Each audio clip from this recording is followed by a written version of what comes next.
Delays to report right now for those taking the 408 or 429. If you happen to see any traffic problems, make sure to call the Valvoline Instant Oil Change Traffic Tip Line at 866-676-8477. With traffic, I'm Samantha Canning.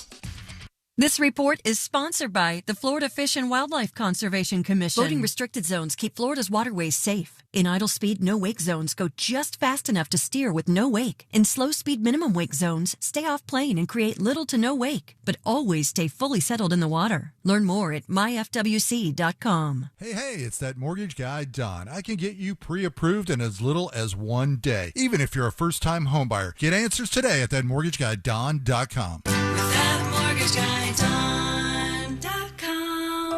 This is Greg Trzynski of the Original Mattress Factory. One of our guiding principles is to provide great beds at a great value. Our goal is to prove this to our customers every single day. We believe in producing quality mattresses in our factory and selling them directly to you, eliminating the middleman markup.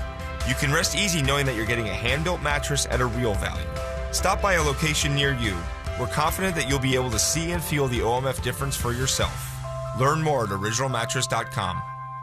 Listen to Real Radio in your smart home. Just tell Alexa to play Real Radio 104.1 on iHeartRadio. Sponsored by Mark Spain Real Estate. Now that we have AT&T Fiber Internet in our home, our connection's so fast it can handle streaming, gaming, surfing, and video conferencing for the whole family.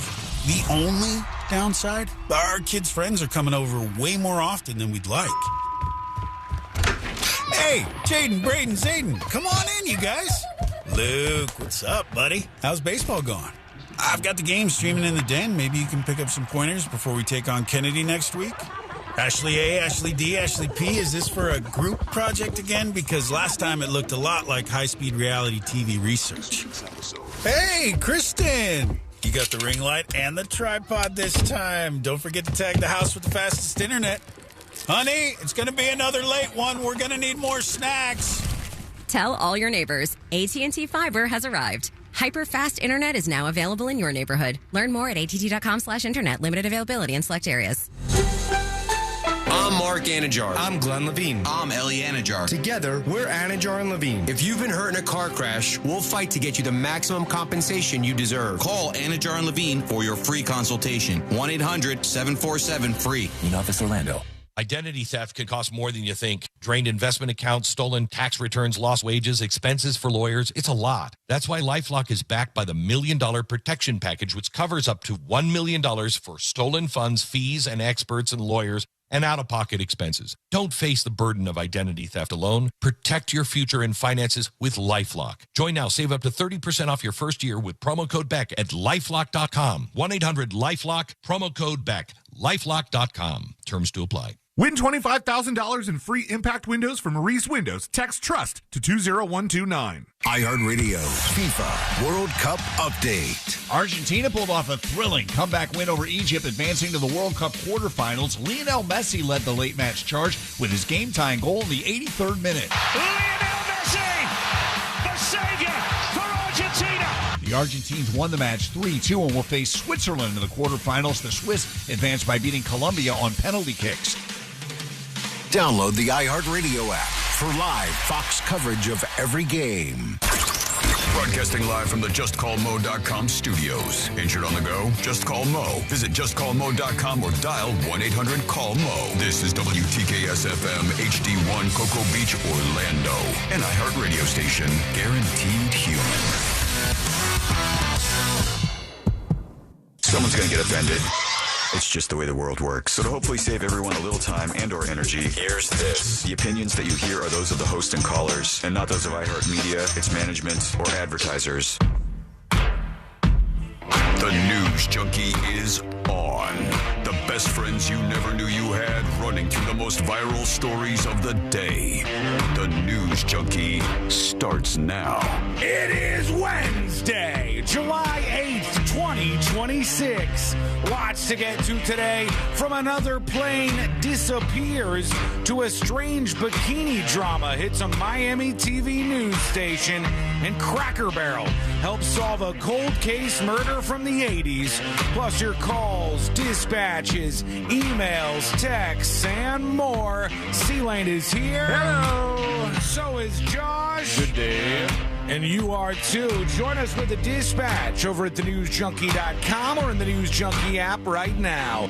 You can also watch the show on YouTube and twitch.tv/thenewsjunkie. Your message is rolling right into the studio in real time. How's everybody doing on a Wednesday? Not bad. Good. How are you doing? Yeah, good now. It was just a little bit of a long-winded intro. You know, I was dragging on there. A lot of extra words, probably. Going to work on my word economy. But, yeah, good. I hope everybody's good. We have many things to talk about today. Lots of good drama going on. So we're going to sink into that. We'll hit all sorts of viral stories, the good, the bad, and the ugly, and all things in between. But right now, let's start out by putting our ears to the ground, our fingers on the pulse, and see what's happening in this great, big, wide world of ours. And we've heard a lot about you guys trying to save money out there. You're always looking for a way to save. I didn't know this was an option, but I guess it is. Any idea what this gentleman here in the thumbnail you guys see is saving a little bit of money on? Gasoline? Yes. Gasoline's a good guess. Yeah, it's at a gas station. Yeah, that is indeed where this is. Nailed it. What the hell is going on? How is this not on my radar? I didn't even know this was a thing. But I want reports back from you, all right, listening to the show today, watching the show today, whatever it may be. Have you seen one of these gas stations? Here we go. I saved money. I had to go back in there and get my change. I thought gas was more expensive, but it's not. So thanks, Trump, for saving me some money. We're here at the first Freedom Fuel Network gas station here in Philadelphia, leading the charge to lower gas prices, $3.47. That's for our 47th president, President Donald J. Trump. Okay, what? Just make it 47 cents. We have Freedom Fuel gas stations all of a sudden? Buddy. Where are these? Why are these? Wait, I know that nobody's going to just start a gas station in order not to make money, right? So, and then I don't think I thought we weren't going to the socialism stuff, so I don't think we've taken over the gas stations just yet, right? I don't think we've assumed the means of production or anything like that. They have a website, Sean, and the URL, like that, it doesn't instill confidence. Oh no, what is it? Is it it's not a .com? It's not a .com. No, it's not a .com. How low can we go? Is it a .net? It's not a .gov, which you would think if it was Trump related, it could be a freedomfuelnetwork.gov. It's not a .net. Definitely not a .org. Is it a .tv for God's sake? That's even worse, buddy. It's freedomfuelnetwork.lol. Wait, that seems like a joke. Is this a prank? On account of the laughing out loud. Horace, you're saying there are gas stations right now in the United States of America. One of the websites I get my movies from is a .lol. It's like you're stealing movies.lol. Welcome to pirating movies.lol. Freedom Fuel. Has anybody seen a Freedom Fuel? I have not. I have not either. And I had no idea that this was a thing out there. They're saying the gas is way cheaper. This is my first word of this. I am a little weirded out that they have a .lol web domain, but I'm wondering if somebody made this web domain after this video went viral or after, because it says establish moments before a Truth Social post. Okay. America's most trusted gas station chain, and then chain is crossed out and it says concept. And proudly serving Greater Philadelphia pending existence. Can I tell you? It's a troll. Yeah, this is a troll page. In 2026, I don't know what's real and what's fake. That could legitimately be a real thing. Because this is real. Freedom Fuel is real. And find out, C-Lane, how many of these there are. This is 100% a troll website. Now it's like, follow the money. The same week he promised you cheap gas from a company that's not real, he filed his yearly money report, blah, blah, blah. All right, that's somebody trolling. Yeah. But I want to be clear. Freedom Fuel and the gas stations are real. This is a real thing. So let's see how many there are. Hold on, here we go. The price of gas here is 50 cents lower than the Pennsylvania average gas price. 4th of July, the gas prices are coming down, which is great. I am very happy about the cheap gas prices. Happy 4th of July. Hopefully everyone has a great holiday. Super pumped the gas prices are lowered. I'm just grateful. Right now, we're in a difficult time in this world, but it's nice to see some stability that we can enjoy. Bro, what stability is this? It's a gas station I've never heard of. Also, $3.47 is still not cheap. What? Yeah. What is gas? What's the average right now? I think it's around like $3.80-ish. Okay, so it's like a little bit of a discount or something. Yeah.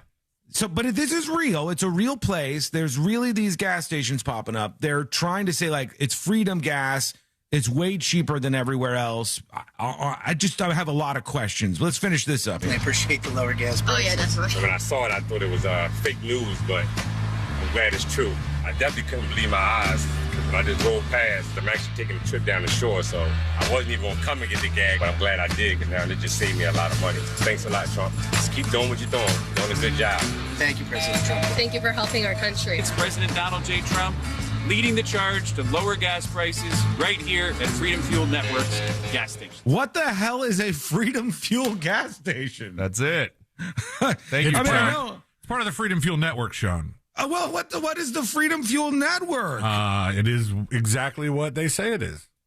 Here's the deal. I want people to save money. So maybe this is real and like people can save a little bit of money on gas, and these damn oil companies can take a note from this and say we should lower prices a little bit. But I am a little bit skeptical. I've just never heard of this company before, and it just pops up out of nowhere. Vicky says on YouTube, my 2 daughters live in Philadelphia. I'll have to call them and ask them about this. Yeah, I mean, I think it's beyond Philadelphia, just to be clear. I think there's a whole bunch of them. The NJ.com says that there's at least one open in New Jersey right now, too.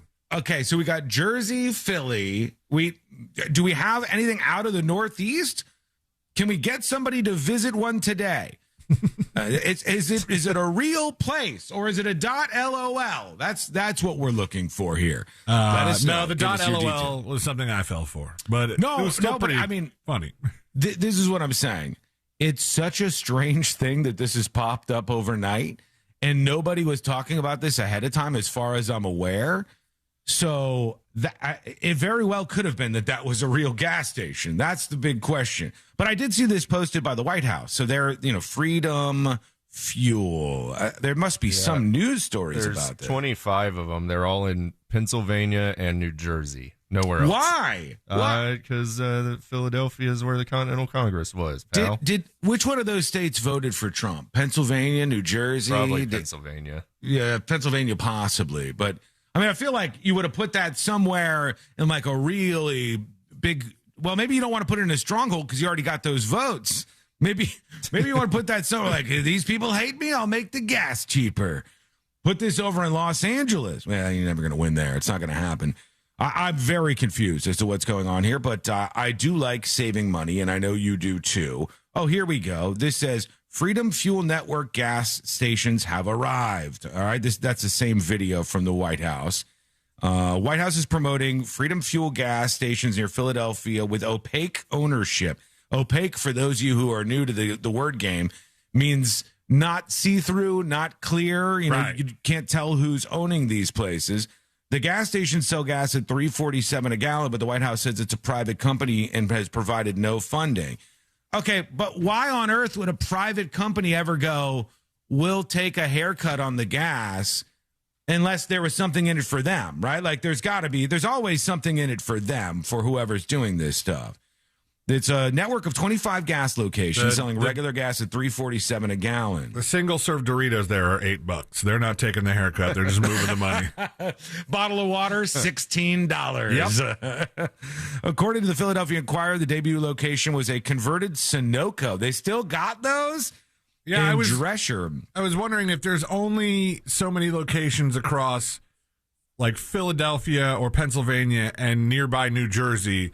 Is it not just a person who owned a bunch of gas stations and agreed to put some new signage. That's what it looks like. Yeah. It said somebody says one of these pics says there's $6.29. $3.47 is what they're saying. That's framed as a tribute to the president. On Tuesday, the national average for a gallon of regular gasoline was $3.79, and the Philadelphia average was $3.95. So that is cheaper. But isn't there going to be another issue? Like, all right, not for nothing, but I've worked in radio for quite some time. And prior to this very moment in radio, there used to be a very traditional radio stunt, and all the radio stations would do it. And you would buy out a gas station for some amount of time. Hell, didn't Mo do that one time? I maybe I'm making that up. I thought he did. You buy a gas station, you go like, we're let's say it's Cool 97. And you say at Cool 97, we bought $9,700 worth of gasoline free for you. Just come to the Cool gas station and fill up your Cool tank. And then everybody goes, I want some of this free Cool gas. And there's a mile as long as you could imagine going out of that. So you can't even get to the place. I mean, all miles are pretty much the same length. Well, shut up. You know what I mean? I mean, there's a line 18 miles long, and you can't get to the actual gas. So the only way to do this would be if all of the gas stations in the country all of a sudden did it somehow. Then it'd be, every station you go to. So nice of them to put it at $3.47 as a tribute to the president. He was also the 45th president. We could shave that price down even more, more savings. Well, they didn't want to do that. I guess not. They didn't. A White House spokesperson characterized Freedom Fuel Network as a privately held business and denied that it operates as a government initiative. I mean, the White House is straight up posting videos of this. It receives public funding or benefits from discounted fuel procurement. They've denied all of that. The company behind Freedom Fuel Network did not respond to a request for comment. Gas Buddy's head of petroleum analysis, Patrick DeHaan, ran the numbers and said this was financially untenable. Stations selling at this price, it's not sustainable, says the gas wizard, like the guy who knows about all of this. He says generally when losses happen, somebody's got to pay for it.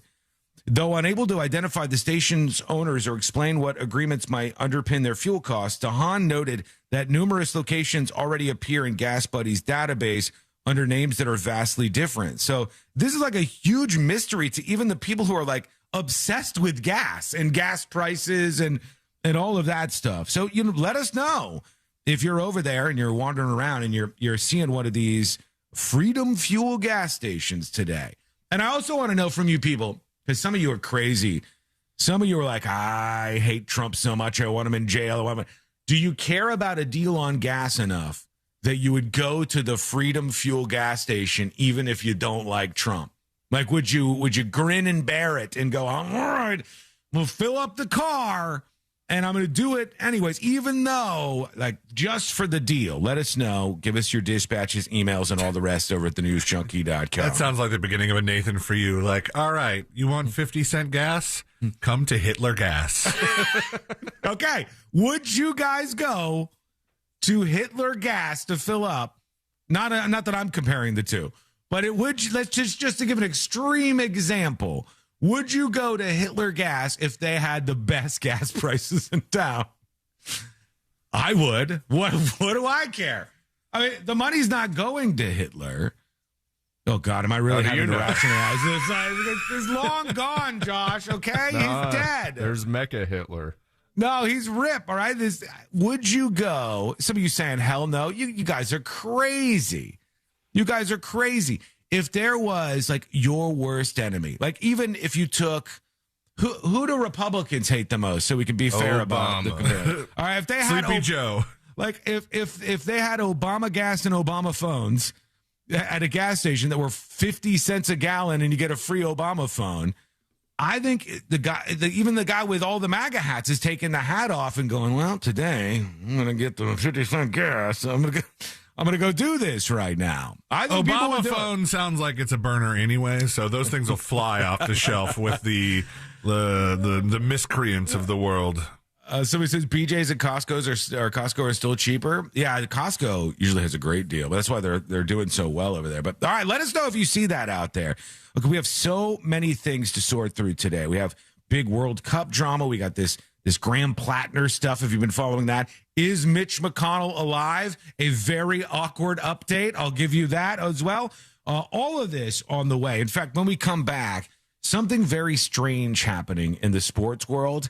We'll give this to you and a blooper to go along with it. That is coming up next on the News Junkie. Robots don't get sarcasm.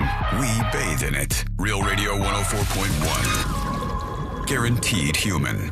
From the Clausman Law Traffic Center, car crash, call Clausman Law. ClausmanLaw.com. Still looking at some slow traffic today on I-4 in the Orlando area. For those who need to travel by the major attractions exits, things are up to speed right now. For those who... Hello, school mic activated. Welcome behind the scenes, my little babies. Welcome on a Wednesday.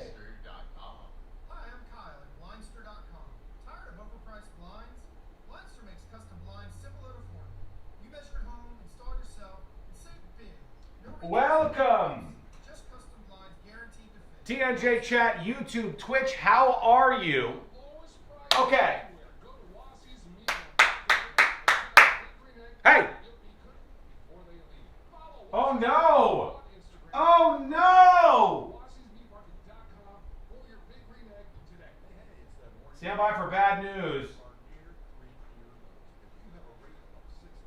If you were at the live broadcast on Friday, thanks again for coming out. Now, I brought a bunch of my equipment there. C-Lane has a lot of it. I brought Goose Springsteen. The cameraman, Goose Springsteen, who follows me around the room, I brought him to the live broadcast, and I didn't bring him back. Hopefully, C-Lane has him. For now, a stand-in for our cameraman today until Goose Springsteen gets back. Is everything covered in beer still? Yes. Hi, Vicky. Hey, Aaron. Bring back Banana Man? I don't know if we can do that right now. We're going to leave the little baby Yoda in charge for the moment. Now, after the show yesterday, I did some tweaking and fixing and working on Studio Screen. Things seem okay. I do want somebody who will be generous enough to gift a subscription to test. Now it should automatically, after you gift a premium subscription on the newsjunkie.com, it should automatically populate in here. Now, another thing I'd like to see, I don't know if this is true or not, but I don't know, actually, I really want to make sure that if you gift subs on Twitch or something too, that goes in. I'm not just saying this for free subscriptions. I want to test out Studio Screen. So if you'd like to help me out, let's do this. Somebody just donate a gifted sub on the website or so. Or I don't know if Twitch tells us when somebody resubscribes. I want to see all of that on here. I want to see everything. There it goes. Cat BH, thank you for the gifted subscription. Look at that. Now, I still have to put it in the system for now. For now. Like, now I got to go over here. This is not convenient. And go Cat BH. Uh-oh. There it goes. Thank you, Cat BH, for the gifted subscription. Now, I'm going to automate all of that, though. Okay, that's good. Sean, you can dono too. I can't donate subscriptions myself, but that works. That's excellent. Thank you. All right, we got 2 minutes and we're back live on the show. When we come back, the first thing I want to get into is a big World Cup drama just coming in. A big World Cup drama. Thank you, Big Digits, resubscribing. We didn't get that on here, though. Hey, thank you, Meep, for gifting a Secret Show subscription. Now, what happens if somebody gifts 2 or 3 or 4? Will it still say A? Will it still look like one? This is a very clever way to get subscriptions. All right, now if I automate this part, it'll be perfect. Then I can just look up during the show and be like, oh, Meep just gifted a premium subscription on thenewsjunkie.com, unlocking secret shows. You know, Sean, you could do the test yourself unless you got to go stand in line at Walmart. Don't be a dick. I do have to stand in line at Walmart this week. I got to pay my power bill. 1 minute and we're back live with the World Cup controversy. Still wondering if that one guy hit the parking lot on Friday and stole all the magnets? Yes. Game of magnets, alive and well. I don't know if it was that guy, but multiple people were driving through the parking lot taking magnets, and then there were people mad that other magnets got stolen, and then there was a bunch of drama with that. As per usual with the News Junkie game of magnets. All right, here we go. We're coming back right now. Stand by. About to begin. Most of the team is out with COVID-19, so there'll be some substitutes tonight. What's this? We have an unexpected guest on the field. It's a dog, but they could do with extra players. She's going for the ball. Are front paws hands or feet? Soccer season is full of surprises, and COVID-19 could be one of them. If you test positive, prescription medications may help. Ask your doctor if they're right for you. Learn more at PfizerForAll.com. Sponsored by Pfizer. The World Cup is underway, and it's been incredible. On our podcast, The Away End, with Daniel Alarcon and John Green, we're talking about the games that have delighted us, the teams that have inspired us, and what surprised us, all through the lens of being massive fans of the world's most beautiful game. Daniel, I can hardly believe the drama that the group stage brought us, but now it's time to talk about the teams that are left as the tournament reaches its crescendo and decides the next World Cup champion. Open your free iHeartRadio app, search The Away End with Daniel Alarcon and John Green, and listen now. For all your plumbing needs, go to modernpi.com.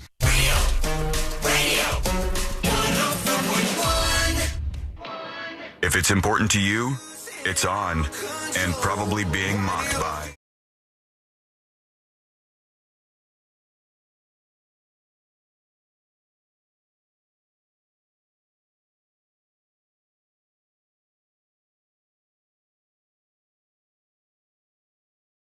Just a moment. Welcome in, friends, to the world's most viral newsroom. Learn more about the show over on the website, which is available at thenewsjunkie.com. Are you guys still watching the World Cup, or have you checked out since Team USA lost and they are no more? I'm still in it. It's still exciting. Who are you rooting for now, Josh? Is it like somebody else? No one specific, but I'm pumped for this England-Norway game on Saturday.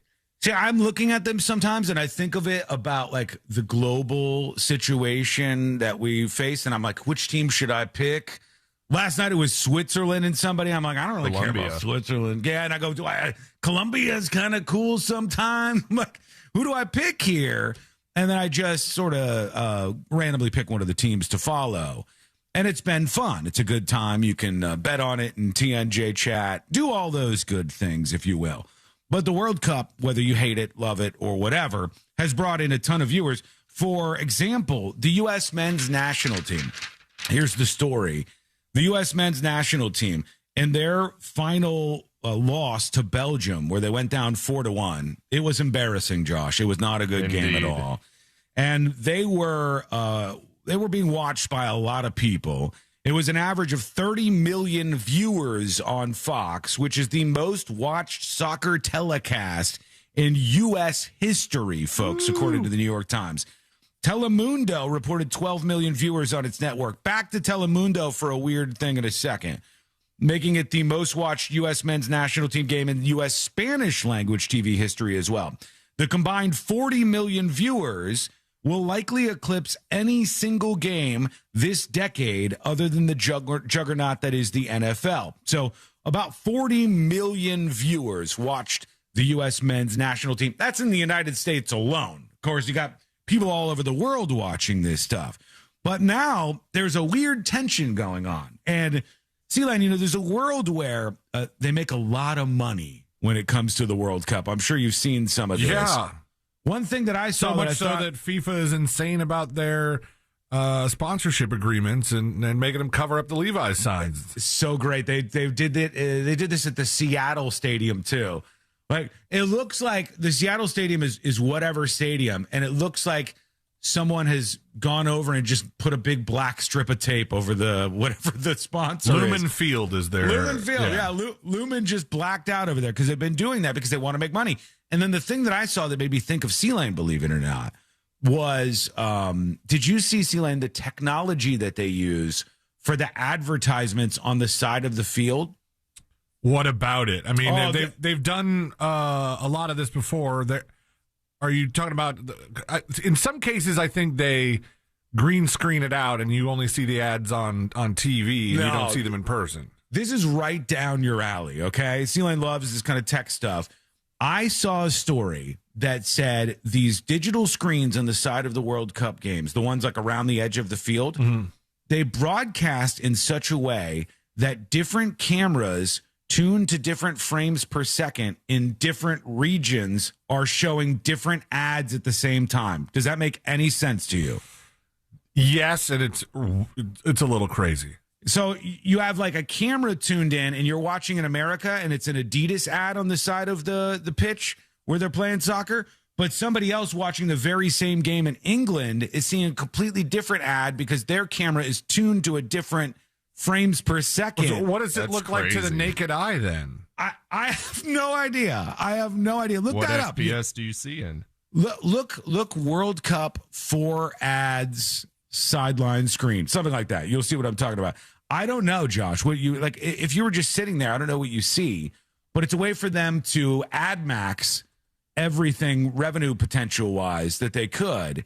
And they take one broadcast. You're seeing one stretch of ads for Tire Kingdom or Visa or whatever. And then a totally different person watching somewhere else is seeing totally different ads. It's crazy. I don't even know how it works. But yeah, I read something about how that worked and then didn't see it afterwards. Somebody says green screen. No, I don't think it was green screen technology that they were using. We'll find it here in a bit. But the other controversy was, and this is so funny to see in a way, that they sell out the rights for the broadcast. So in the United States, for example, you have Fox, who owns a bunch of the broadcast rights for the World Cup.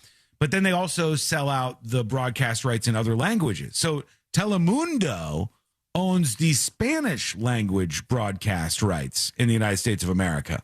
And Telemundo found out something very strange. Not that strange to me, because if you watch anything on Telemundo, it just sounds way more exciting. All right? Se debía la pelota que cae al área. No pudo Julián Messi. Right. So doesn't surprise me. That last guy. Doesn't surprise me at all that there's a ton of people who don't even speak Spanish watching the games on Telemundo.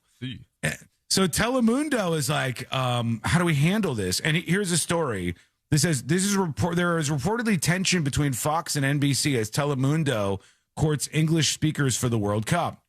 A report indicated 20% of Telemundo's World Cup viewers speak English as their primary language. Telemundo's effort to bring in English speakers to the network for its World Cup coverage is reportedly causing tension between Fox, the English language rights holder, and NBC Universal, which owns Telemundo.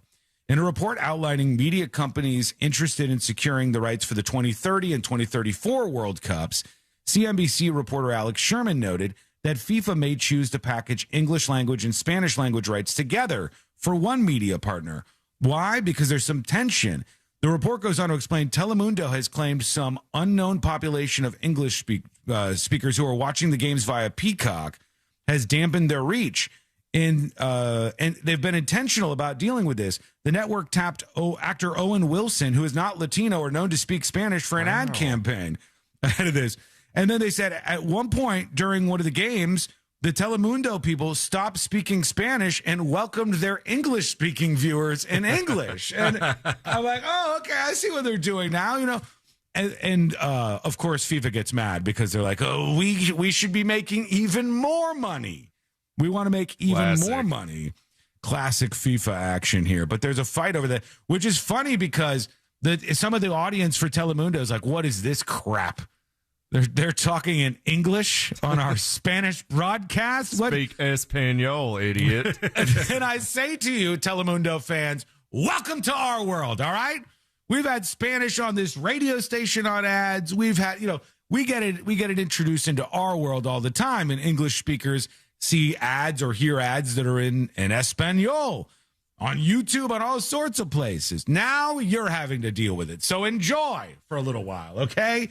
The Telemundo people getting a little bit of English injected into their world as well. Did you find out what I was talking about with those ads, Celine, or am I crazy? I texted you a video. Oh, cool. Okay. All right. Hang on. So far, I'm just seeing like the regular traditional virtual board replacement where they paint the ads onto the screen, much like they would do the lines in a football game. Yeah, here Josh found it because he's much more. Did you know that a savvy and secure? Yeah, no, that's cool. Yeah, he's found this here. Thank you, Josh. Appreciate this. This is some Instagram guy saying. Google screen can show 4 different ads at once depending on which country you're in. No, it's not an edit. It's not green screen. It's not AI. It's pure physics. Same board can now make 4 times the money. So how do they actually do it? The board is running at 240 frames per second. And instead of showing one ad, it's showing all 4. Each country's camera runs at 60 frames per second. It is only grabbing every 4th frame. One board is split into 4 60 frames per second streams. And here's the best part. The only people not getting a clear ad are the people who paid to be there. They'll only see a blur. Oh, really? The people in the stadium don't see anything. Because the ads are just flipping by so fast. Real? Cite your sources, TikTok guy. That's an I have Instagram heard this guy. is real. Yeah, I have heard that this is real, this TikTok guy. And plus, I trust Josh's sources explicitly. And they show the video of the soccer game going on, and behind one player, you see 4 different things, 4 different ads, all being broadcast at the same time. It's crazy. It's kind of really interesting that they're able to do it that way. Although it does seem like one of those things where subconsciously that could give everybody a migraine in the stadium, because like you don't know that you're seeing this thing, but is your brain seeing it? Or it should look like if you were to take 4 traditional film camera pictures and then like take the film, take the negative and layer it one on top of the other and look through it, you should be seeing like this weird conflagration blur of 4 different ads at the same time. Oh, it's so strange. But yeah, they want to make as much money as possible in Espanol, in English, in whatever. Thank you to TomTom, by the way, the latest Secret Show subscriber. You can join with a premium subscription over at thenewsjunkie.com right now. A couple of emails coming in. Anonymous emails, tips at thenewsjunkie.com. And he says, I want to talk about Publix. All right. Okay, Anonymous, let's talk about the grocery store Publix. Please keep me anonymous. I want people to know that Publix only gives out raises once each year. This year, the raise is only 20 cents for employees who are already topped out at their pay scale. Well, if you're topped out at your pay scale and you're still getting a raise, that seems all right. Okay. The year before that, it was 25 cents. And the year before that, it was also 25 cents that people would get in a raise. Publix is having a hard time keeping managers and full-time employees. And I think the solution is pretty simple. If you pay them well, they will stay. I'm going to stop you here, Anonymous, for just a second. I used to agree with you. I do not anymore. Let me tell you from experience and from talking to a lot of people who run their own businesses. You think at the beginning, hey, if I pay somebody more, they will work harder. Their workload will increase. Because somebody is getting paid better, their output will be better, and it'll be better for the company as a whole. That is not true from my experience. From the experience of a lot of people that I know who own companies and pay people more, you don't see a difference in output after somebody gets a big raise. You just see somebody who's happy for a moment or two, and then they adjust to this new amount of money that they're making, and then they move on. But they don't do crazy extra amounts of work.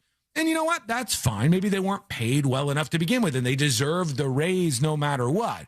But there is this idea that it's like, well, if all the employees made this much money, then everything would be absolutely perfect. It just doesn't work that way. I know people who've gotten huge raises, double their salary, triple their salary, And then you go, okay, well, they're going to go nuts here. They're going to be doing a lot of, no, I haven't seen that at all in my life. He says if you pay them well, they'll stay, but you guys can agree or disagree. Tips at thenewsjunkie.com. How would you feel after a whole year of hard work, you only received an extra 20 cents? Well, it's an extra 20 cents an hour, to be fair.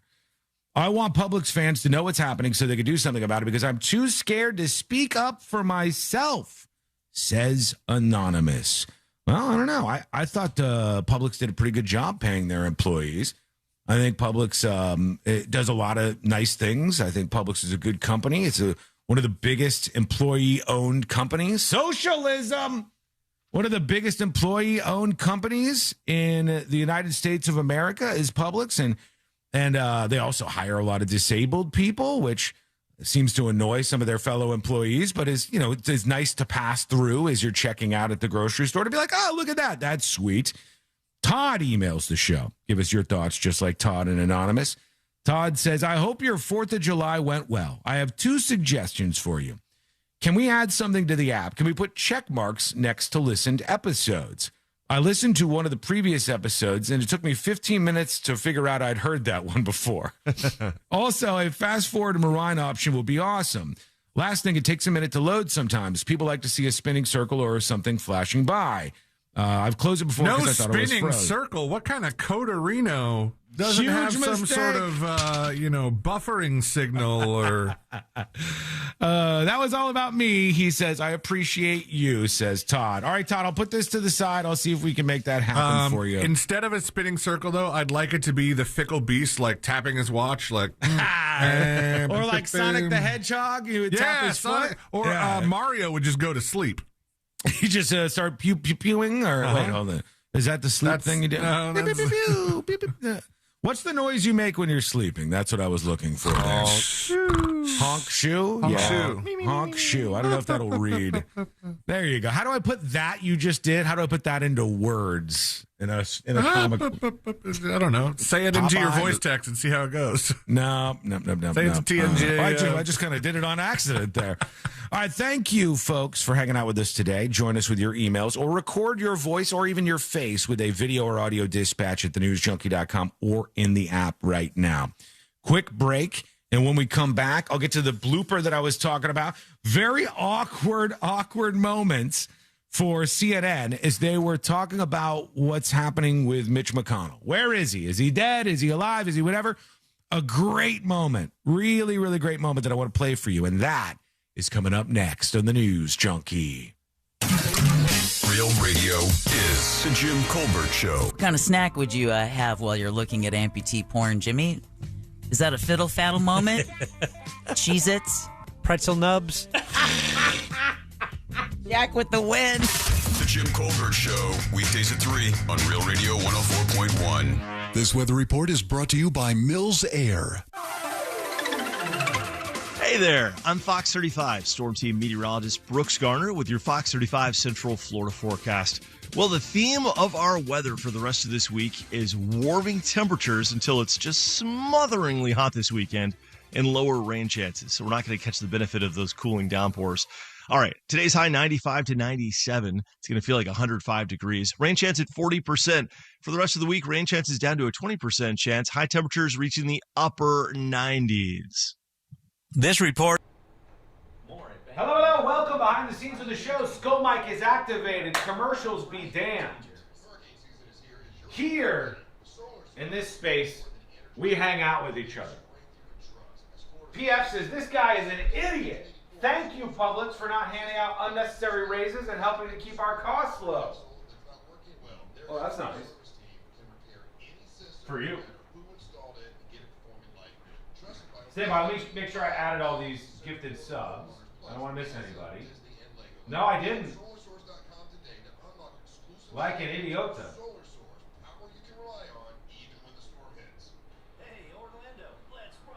Okay, let's see. Got that one. Got that one. Oh, I didn't get that one. Yeah, I got all those. Oh, Tom, hang on.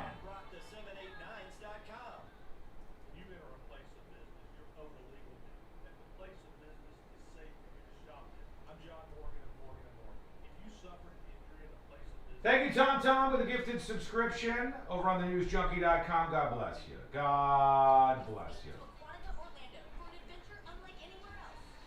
We got to get to this huge controversy about bikinis and a Miami TV station. The missing plane story. Here's one for you. Skull Mike exclusive. Remember, folks, your gifted subscriptions help build this empire and guide the yellow brick road to independence from corporate radio in the next 3 years or so. So thank you for that. Subscribe to Secret Shows. I want to see your name on the board right now. It's as little as $2.99 a month to support the show. Or gift subscriptions to other users. That's a huge way to support the show, and I want to see that on the board today as well. However, they just did a research program including 2,000 U.S. adults. And they asked them what their ideal movie length is. And overall, people said about 88 minutes, less than an hour and a half. 88 minutes is your ideal movie length. Boomers want more. They want 93. Gen X wants 89. Millennials, 86. Gen Z wants 82. An 82-minute movie. And some of these folks, if you really dice it up, especially the younger men in Gen Z, they want movies that are 60 minutes long. This is the attention economy that we're living in right now. They want videos that are 15 seconds long. They want songs that are now about 2 minutes long. And they want movies that are 60 minutes long. There's another name for that, friend. It's called a television show. That's what that is at that point in time. It's a TV show episode. 88 minutes. You know how long I want my movies to be? Exactly as long as they need to be and not 1 second more. That's how long I want my movies to be.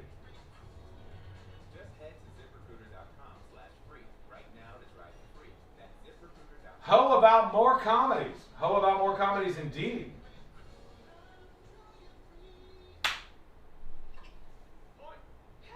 Here's a bargain. Publix 8-piece fried chicken this week.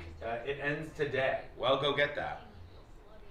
What I was getting at before, sorry for getting cut off, was your gifted subscriptions and subscriptions help build all this stuff here and will help the crazy upgrade to Skull Mic, which will be putting shotgun mics throughout the room so that the volume is always consistent and a little clearer even. We're coming back. Here we go. Definitely. Metamucil keeps you moving. These statements have not been evaluated by the Food and Drug Administration. This product is not intended to diagnose, treat, cure, or prevent any disease. Learn more at metamucil.com. Hi, I'm Angie. Did you know a billboard can save a baby's life? It's true. You can make a difference by helping us spread the pro-life message to reach those who are struggling with an unplanned pregnancy. Please make a gift today. Visit prolifeacrossamerica.org. Need a new roof or windows? Visit hbnusa.com. Real Radio is on Instagram at Real Radio 1041. Sponsored by the law offices of Anajar and Levine Accident Attorneys. Call the law offices of Anajar and Levine at 1-800-747-FREE. That's 1-800-747-3733. Real, no roof or no radio. Occupying the space between high society and prison tattoos. This.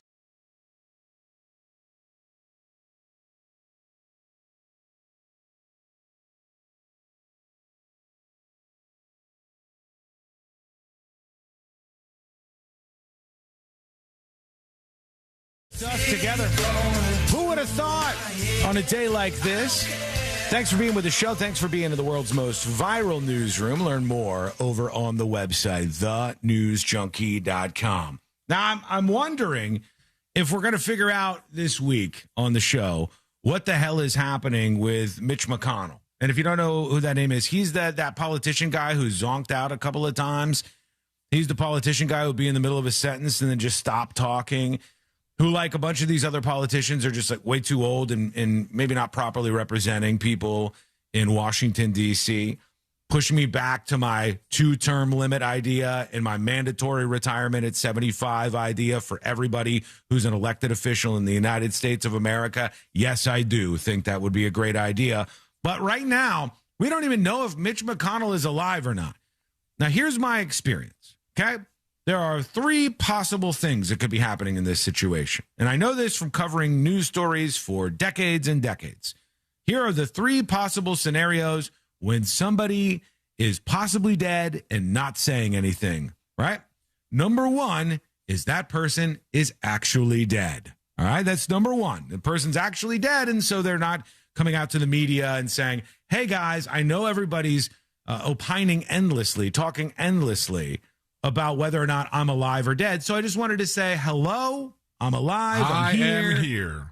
Here's the newspaper from today. Here's my proof of life. You do that kind of thing. And then you would prove that you are indeed alive. But you would want to do something because the whole world's talking about whether or not you're alive or dead. That's one option, that you would be actually dead. A lot of people have been talking about whether he's alive or dead for months now. Just well, more so now than ever before, Sealand. We've reached fever pitch here, okay? And it's really, really ratcheted up. So the first option out of 3 would be that the person's actually dead. I don't know if that's true or not. People have said they talked to this guy, so that doesn't seem likely. But he's not getting on the phone with any of the news outlets and saying, hey, everybody chill out. I'm alive. I'll be back to work in a couple of weeks. I'll be back quicker than that depressed guy was gone for. Who just disappeared for 4 months or so. Yeah, like, I'll be back. The second option is that you are alive, but you don't want to talk to anybody, a la Richard Simmons. You guys might remember that escapade when there was a podcast harassing Richard Simmons, the fitness guru, an all-around nice guy, because they thought that Richard Simmons was mysteriously not out in public. And they said, is Richard Simmons trans? Is he gay publicly? And he's like, there was all these weird theories about it. Except maybe he just doesn't want to be on television. Maybe he just doesn't want to be public and out there talking about these things. It got so annoying that at some point, even Richard Simmons, I think, had to call CNN. And it was like, guys, I'm fine. Leave me alone, please.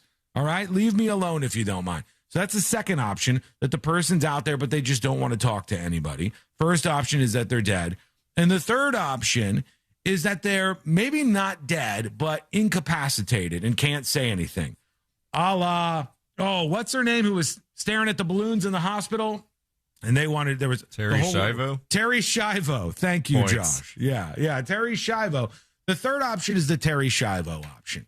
The person's technically still alive, but they don't have the ability to say, like Terry Schiavo would have, please don't put my face all over the media. Don't show pictures of me oddly staring at balloons with one eye going in one direction and one eye going in the other direction to millions and millions of Americans. Those are the 3 options. Now, you have Mitch McConnell, this leader. He's a senator. He's clearly not representing his people right now because we don't know if he's dead or alive. His wife hauled ass to China, which is crazy. Just think about your loved one, at the very least, is in the hospital who just had CPR and was on death's door, but is still alive. And you go, okay, cool. Chill out at the hospital. I'm going to fly to China real quick. That's a little crazy in and of itself. But then Scott Jennings over on CNN said yesterday, hey, Mitch McConnell's fine. He said he talked to him about Iran. He talked to him about all this stuff. He talked to him about all the things happening in the world. Maine, he said, I think, which was the Prattner stuff or whatever, or Plattner, the Grant Plattner stuff, whatever. He said he talked to Mitch McConnell for a little while, and he's totally with it, which gives me flashbacks of when they were saying Joe Biden was totally with it. Like, oh, I talked to him. He's in better shape than anybody in the White House. Those are the vibes I'm getting. So now he's on CNN, and here's how this goes down. Do you think he'd be willing to call into the show? Could we get him on the phone now? I wasn't really expecting him to call this morning, to be honest. So when the phone rang and I was able to talk to him, I was frankly pretty grateful. I mean, as I said, I've known him since I was a teenager. If it hadn't been for Mitch McConnell and the McConnell Center at the University of Louisville, I would never have been able to go to college. He's been my mentor, and he changed the trajectory of my life. really dodging that question there. Yeah, Scott. right. Can I say right now, he has not answered the question. Can we just call him right now? When things happen to him and happen to people in your life that you really care about, you just sort of naturally feel extremely worried. So when I heard his voice today and he was clearly keeping up with stuff, that made me happy to hear from him, because like everybody else, I've been, somewhat in the dark about it.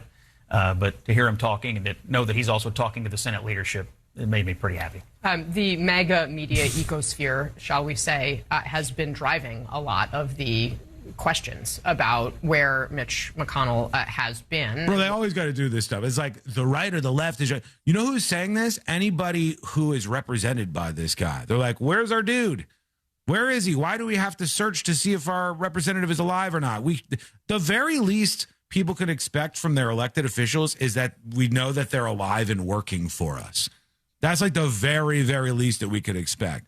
But he didn't even address it at all. She's like, can we call him right now? I don't know if she mentions it again. What has happened to him? You, of course, are in tune with that in the role you have on your radio show. Do you think they should put out a picture of Mitch McConnell? That we should release more to the public to quiet this noise? Yeah, I think Al had a good point about McConnell's general disposition towards privacy. I sometimes wonder, like, if I were laying in a hospital bed, would I want a bunch of people around photographing me? But here's the thing. Why do we have to do this? It's so stupid. We don't need anybody to photograph you. We don't need the Terry Schiavo balloon photograph to know that you're alive. Just call up CNN and go, hey, Mitch McConnell here. I'm in the hospital right now, but I tell you what, I'm feeling powerful. I'm feeling better. I'm going to be out this bed and back in Congress in no time.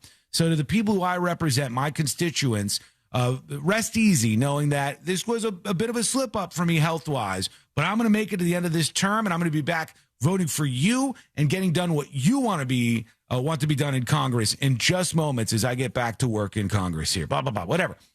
And then people would go, okay, Mitch McConnell's alive. Next story, please. Next story on it. That's it. They always make it like it's some sort of privacy thing, or like, hey, for Mitch McConnell to prove to everybody that he's still alive, he will need to show a dong photo. And he's not comfortable with popping the turtle out and sending that over to Fox News and CNN. It's like, no, he doesn't have to do all of that. We don't need to see him in a hospital bed. We don't need to see him with like a little thing on his bracelet, or a bracelet on his wrist or whatever. Just need to see hear that the guy's alive. If you would have called him right then, game over. That's it. Yeah. It would have been all the speculation would have been over. We'd be like, okay, let's shut up about this. Let's go on to the next thing right now. That's what would have happened. But the more they don't do that, the more even people like me are like, why did we not? Why do we not just call up real quick? They're lying. Yeah, like maybe that's the case. Here's how weird this has gotten. Some woman is going around to Mitch McConnell's neighbors and knocking on their door. Everything I think this is her. happened. I didn't see him come out, but oh, you saw the haven't seen paramedics anything, here? yeah. Okay. Have you seen any family? Has no family has I come? haven't seen anyone coming or going from there. Yeah, because I know his Capitol Police detail. They're over at the hospital, so I just thought I'd. So his wife, Elaine Chao, was found in China 3 days after he went into cardiac arrest. So we're trying to figure out where she is. It doesn't look like she has come back to the house. So I was wondering, have you seen her at all? No, I haven't seen anyone. This lady's just a neighbor. She just lives there. Your neighbors are getting harassed by randos on the street. All of these different things are happening. You could stop it all with one phone call. I'm alive. Everything's well. If I didn't show up on this show for like 3 weeks and everybody was speculating whether I was dead or alive, if I don't just call and say, hey, guys, just want you to know I got some stuff going on, but I am alive and well. If I don't do that, it's because I don't want you to know, or because I can't call, or because something else is going on. Otherwise, it's just the easiest thing to stop, is it not? Can you explain what happened? Sorry. Have a great day. Thank you for your help. Yeah, there you go. Thank you, ma'am. Thank you. Appreciate you. Let us know what you think. I don't know what's going to happen next year. I did see the governor. This is the governor of, what is it, Kentucky? Yeah. Kentucky. On Wednesday, Governor Andy Beshear sent a letter to the office of U.S. Senator Mitch McConnell requesting an update on his health and well-being amid growing concerns around the senator's ability to serve. I don't know that they've heard back about that. I think we're still in the same position. So it seems like this is an easy one to fix. We just have not done that just yet. Let us know what you think. Send a dispatch or an email over on thenewsjunkie.com. Easy enough to do. Here we go. Quick break, and then we were popping back with what's happening in Miami. There's a controversy. It involves bikinis and a television news station down in South Florida, in the Miami area. I'll tell you what's going on with that. We'll get into this missing flight. A plane went missing, and they don't know exactly what happened here. Another plane. This is bringing back memories of an older story where we had a plane just disappear just like that. So what are the details on this one? I have the pilot's final words that they heard on the air traffic control audio. I've got that and some other things, and we'll look into this. It's all coming up next on the News Junkie. Do you do words good? Prove it. The Talkback feature on the free iHeartRadio app. Follow Real Radio 104.1, tap the microphone, and... Hello. Welcome behind the scenes. Go mic activated. Sean, you weren't live, and I asked Orlando Reddit if you were okay 5 minutes later because I love you. I don't know that they would have much to say.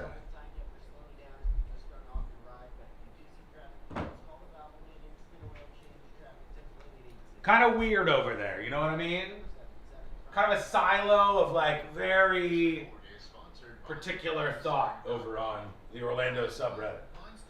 Like the most of Reddit, you know? The majority of Reddit. How you doing, everybody? YouTube, Twitch, TNJ chat, welcome in. We still have so much stuff to get to.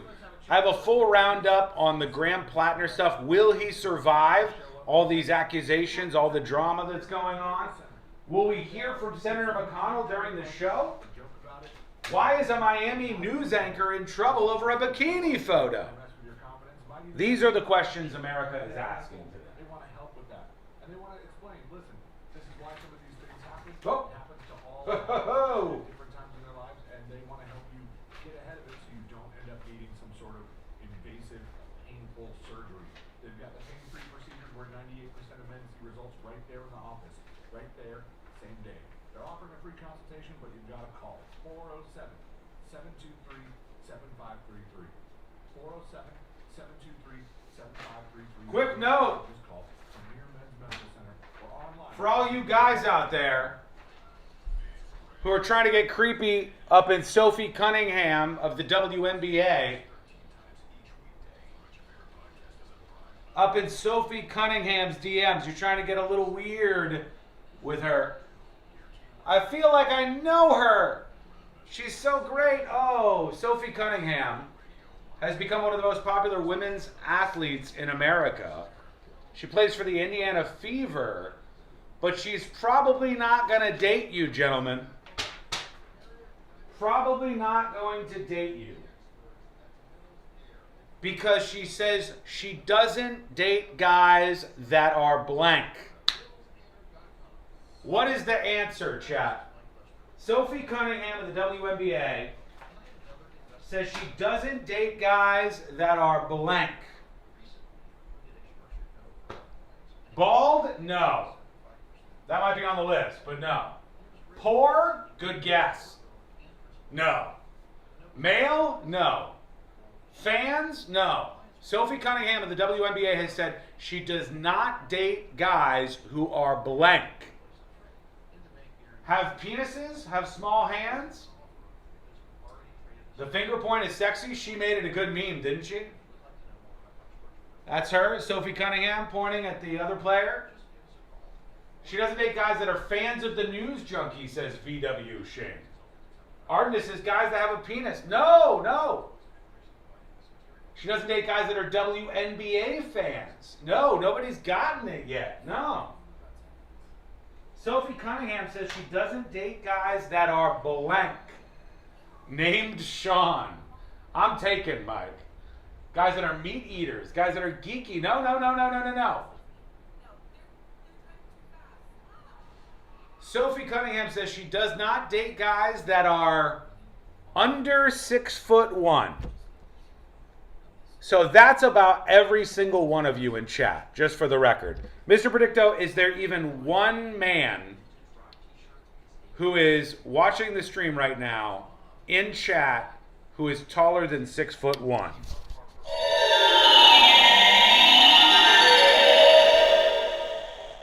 There is no doubt. There is one of you? Who is it? Fess up. 6'1" in heels, that doesn't count. That does not count. C-Lane. Yeah, but C-Lane's not in the chat. C-Lane and Josh are both taller than 6'1". Sean is only 5'10". I am not. I am 6 foot tall. Well, I'm 1 inch short. I'm coming in a little low. I'd have to get that surgery.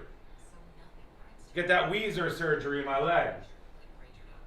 90 seconds and we're back live on the show. We'll talk about this controversy in Miami, a bikini controversy for a TV anchor. It'll make sense in a second. 6'2" here? Well, congratulations, tongue punch fart box. I'm sure she'll be wowed. Young Colombian says I'm 6'3". I know the shortest in chat is Chaos. I'm positive of that because I don't think there's any guys shorter than 4'9" in chat. So he's on the shortest side. The tallest would probably be 6'3", maybe. Young Colombian, maybe the tallest in chat. Oh, Florida Scratcher says I'm 6'4". 6'4". Let's talk about this bikini controversy in Miami. iHeartRadio FIFA World Cup update. Switzerland outlasted Colombia on penalty kicks and will head into the World Cup quarterfinals.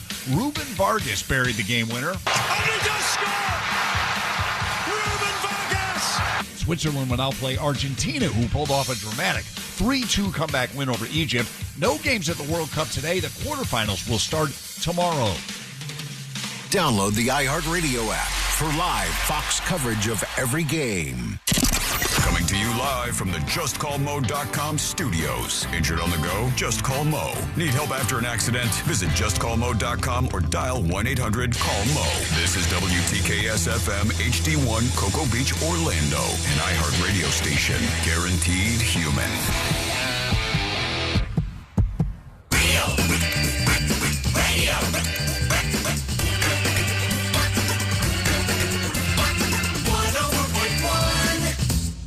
Forever hovering over life's great dump button. You're listening to the new.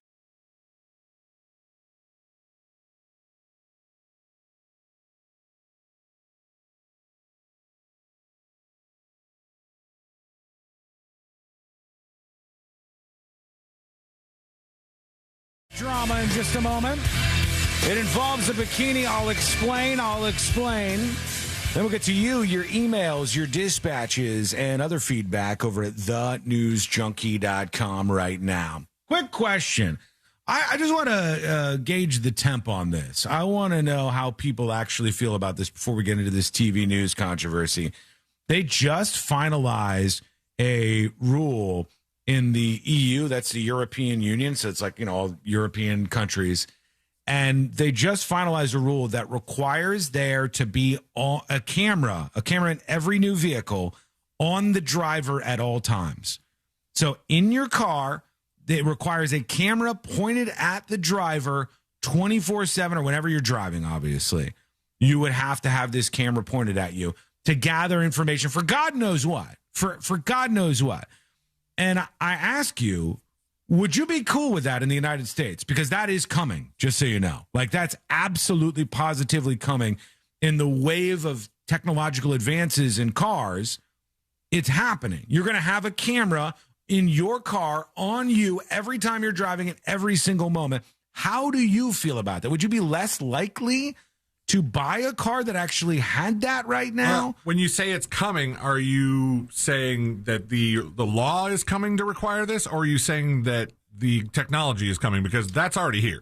The technology is already here, and I believe, C-Lane, in a lot of Teslas, in a lot of the electronic battery-powered vehicles. They use the camera for the vehicles that are semi-autonomous to make sure, because they're not fully autonomous, you still have to have your eyes on the road. You still have to be paying attention to what you're doing so you can take over if need be. However, I think that those cameras are among the ones in the Tesla that are accessible if there were to be some sort of wreck or some sort of incident, much like the ones for the outside of the Tesla, where if somebody were to like ding your car or key your car, it would save footage of it. Yes, there are ways around this, and I'm sure you've seen them, Seela. And here's one that has 2 million views. This is somebody in a Tesla, and they show how they're on the camera here in their Tesla. The camera shows them with their head facing them. And then they pull it off, and it's a little 3D printed version of their head that they stuck right above the camera that makes it look like their eyes are on the road. That's hilarious. Even if they're not. I've seen a bunch of people sort of hacking You think that works? I've heard it does. I don't know if it really does, but anecdotally I have heard that it does. I think it would have to believe that those eyes were real and that they're just never moving and constantly on the road. Yeah, but is it smart enough to know that would be strange? Is the technology smart enough to say, hey, this isn't right, this must be fake, someone must be screwing with the cameras here? I'm not sure. Here's somebody, Shanaka Pereira, who is an independent analyst, talking about this. It says, as of this morning, every brand new car sold in Europe is mandated by law to watch its driver, and the reason to worry is the opposite of what everybody's screaming about. The camera is not filming your face. The law explicitly bans that. It rather tracks your eyes.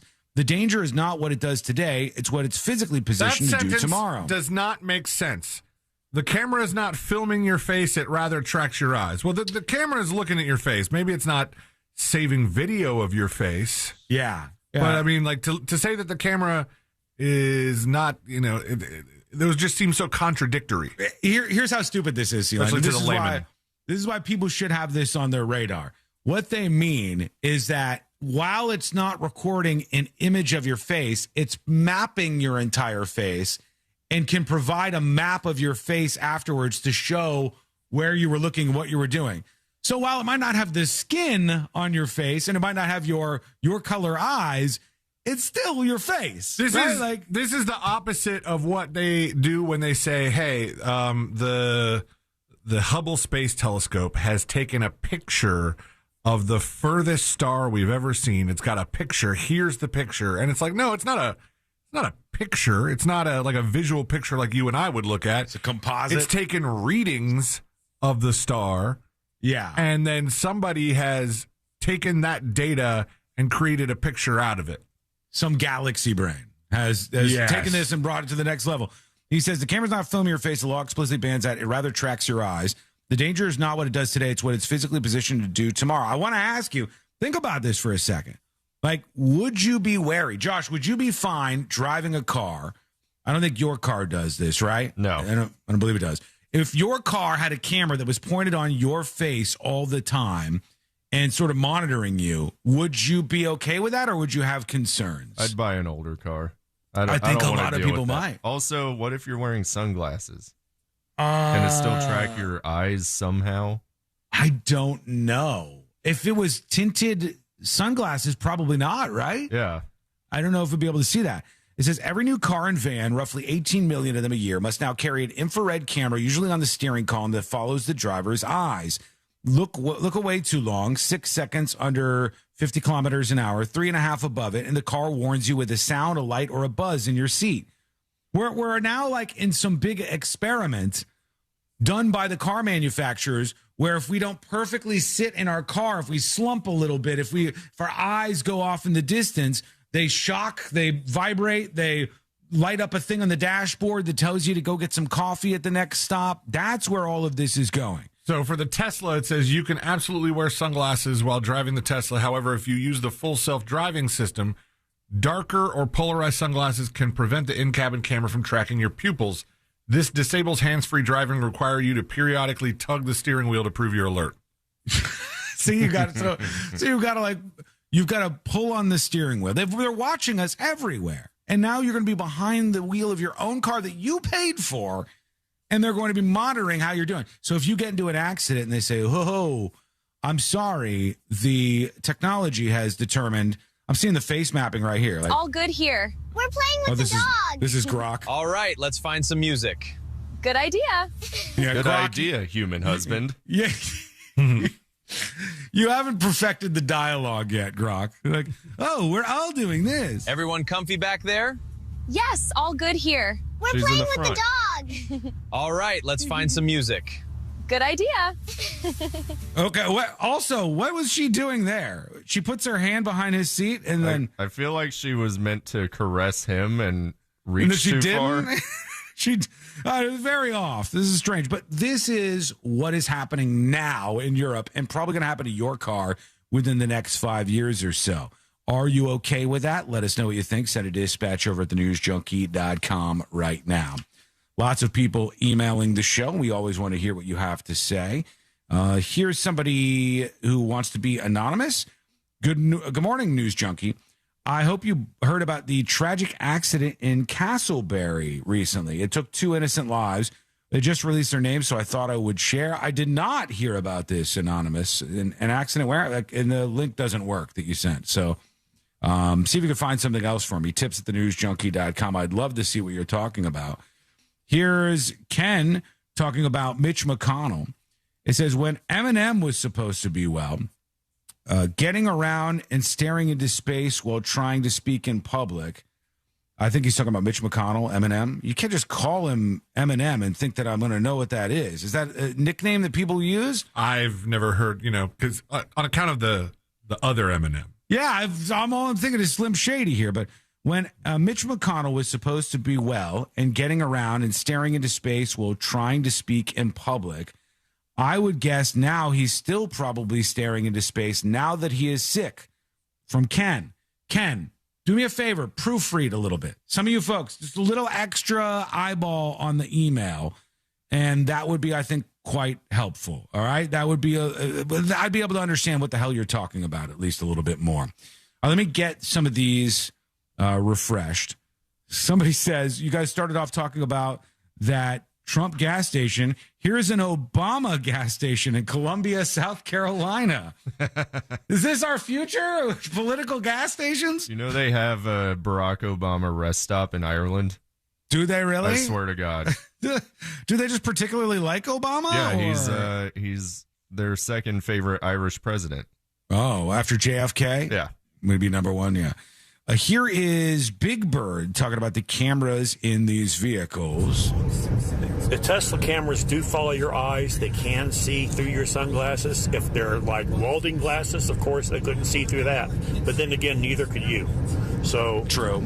The other thing is, a picture wouldn't work because it does track your eyes. It tracks eye movement. It gives a sampling over a period of time, and if you don't respond like a normal person, sober person would, the car is going to stop and pull over. And they're not going to call 911 or nothing like that. They just pull over, no matter where you're at. Is that even possible? Like your Tesla, your car, whatever car you have, it sees that your eyes aren't on the road. Can your car legit pull over? I don't think that's a feature anywhere right now, is it? It's definitely fully capable of doing so. I know it can, but he's suggesting that it does. And I don't believe that is a situation that's happening now. I think your car will vibrate. Like C-Lane said, it'll make you like tug the wheel.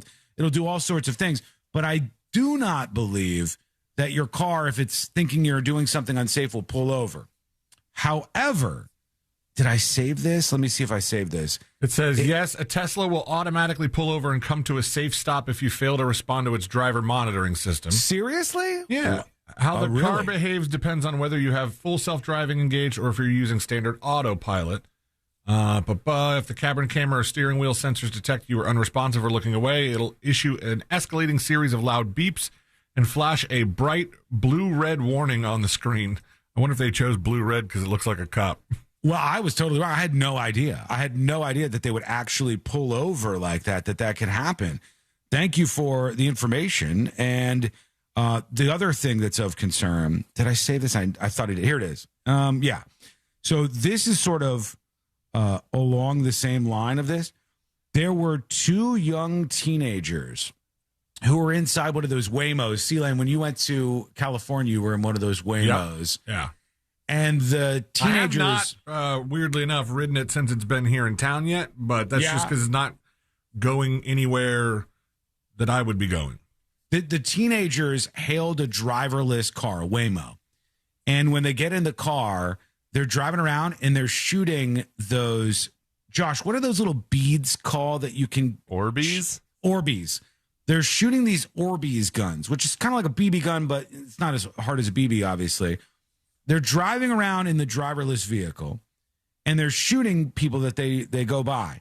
The car apparently called 911 on its passenger. Snitch.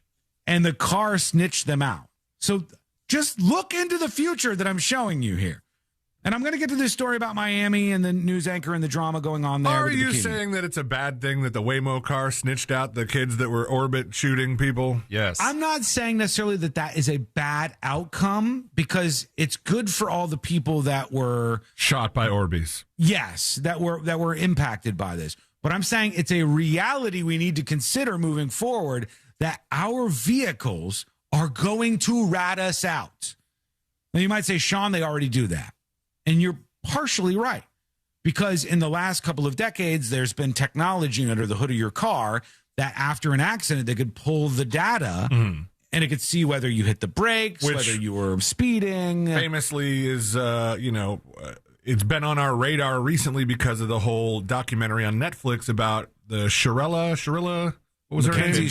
Mackenzie Shirella. They took her, the equivalent of the car's black box, and like analyzed all of the readings before the crash and said that she didn't try to stop. In fact, she may have even hit the gas harder and just crashed straight into this wall. Yeah. And now they know that stuff. But now this is going further. Your car is going to call 911 on you. Which says, I really like my 2006 Scion XB. Nothing fancy. Starts every time. No cameras. Keep it. Let's see what this has. Is there audio on this? Oh, this is the cops are pulling over the Waymo? Yeah, this is the cops pulling over the Waymo. After the Waymo called 911 on these teenagers who were inside the vehicle. Oh, they got the dog. They got the dog. They got their guns pulled because somebody was reporting that they were shooting out of the vehicle. Or maybe the vehicle reported they were shooting out of the vehicle.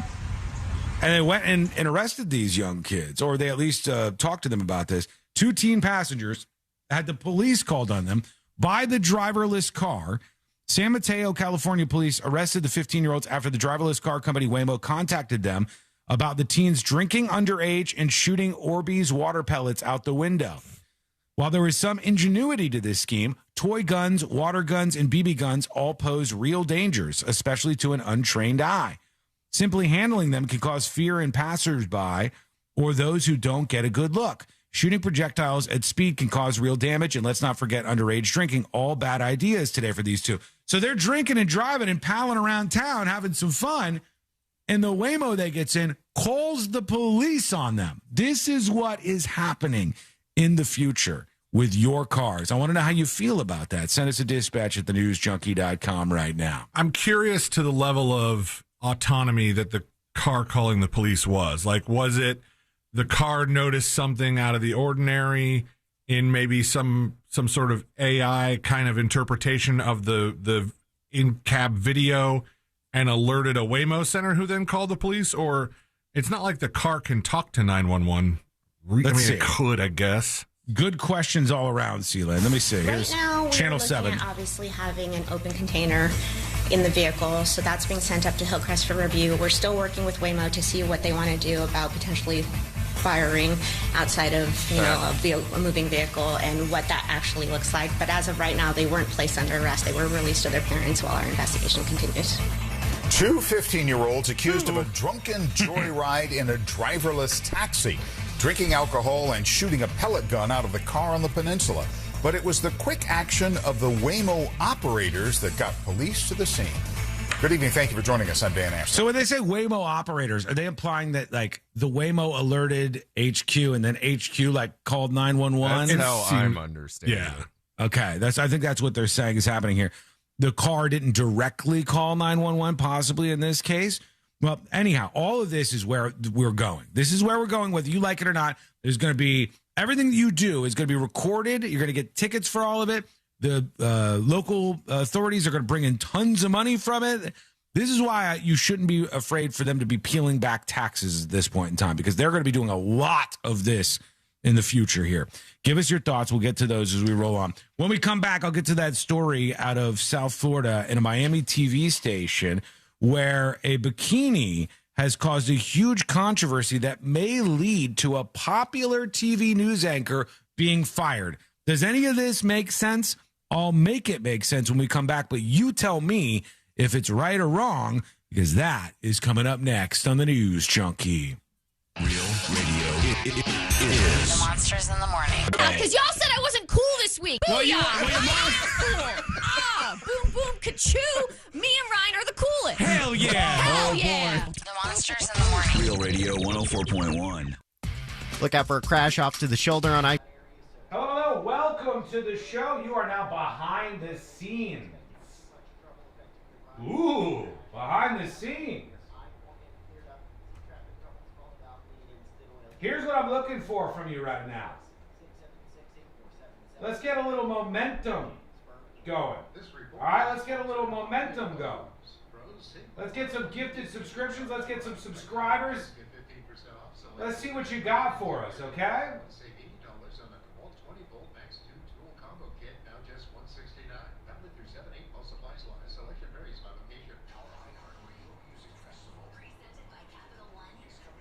Hang on, just getting prepared for the next segment.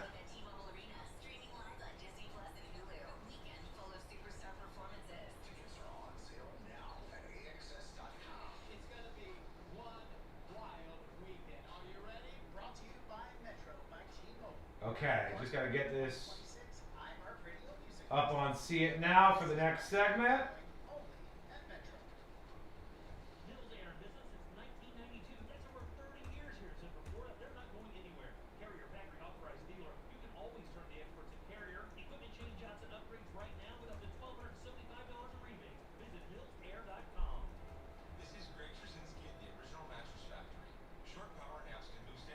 Okay.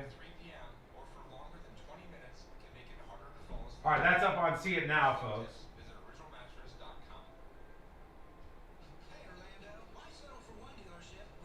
Arrange these. Okay, we're good. All right, I'll give you all the details on this TV news anchor momentarily.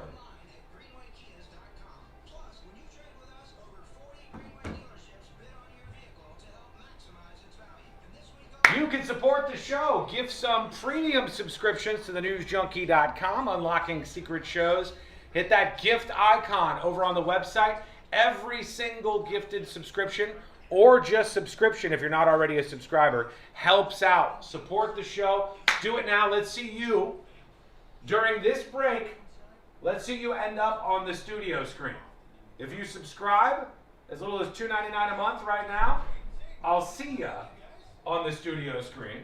If you gift subscriptions, I'll see those as well. Go do that over on the website. Question, folks. Would you rather have, chat, a state-of-the-art vehicle with all of the technology in the world, heads-up display like an iPad, all the latest technology, cameras on your face, all that stuff, or an old classic vehicle with none of the electronics, none of the surveillance, no tattletale stuff, nothing like that? Like an old-fashioned car or a new car. Both of them in pristine condition in this example, right?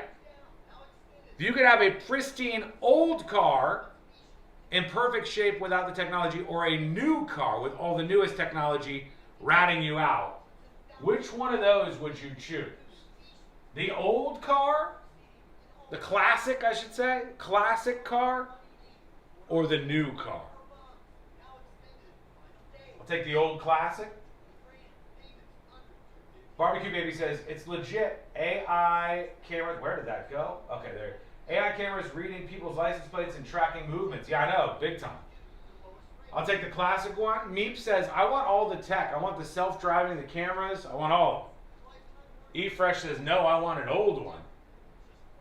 Hailfire wants a Model T, for God's sake. Model T, eh? You gotta crank a Model T? You gotta start it up with that thing? Kevin, thank you so much, folks. Look at this. Kevin Lincoln Fisher, the man, the myth, the legend, with 3 gifted subscriptions. Thank you, Kevin. Kevin! Now I just got to fix this one part because it'll be all automated soon. Kevin Lincoln with the 3 gifted subscriptions. Thank you for the big support. Every single subscription counts, folks. Even yours. Subscribe. Everybody who signs up can claim an item. We have random magnets for the show. We have pins. We have stickers like this Fickle Beast gifted sticker option. We've got lots of different stuff for you to claim. For your subscription, you get 1. If you gift many, you can get as many as 5, 10, 20, however many subs you get. That's how many items you can claim. Back in 90 seconds.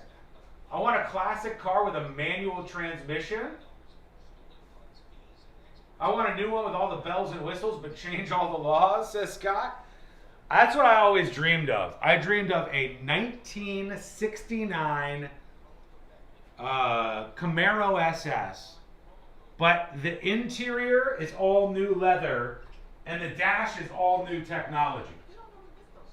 Or a GTO, a 67 to 69 GTO with a 6-pack.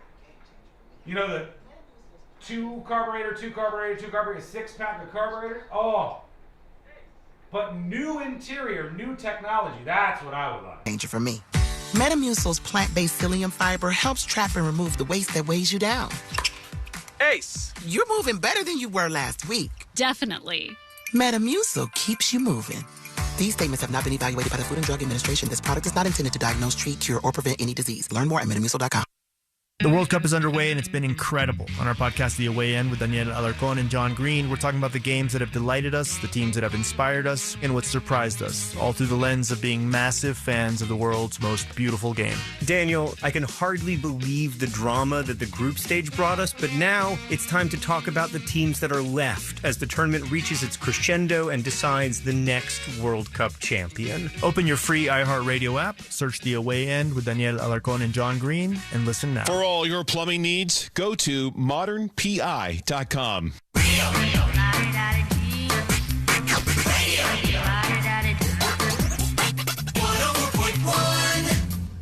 If it's important to you, it's on and probably being mocked by.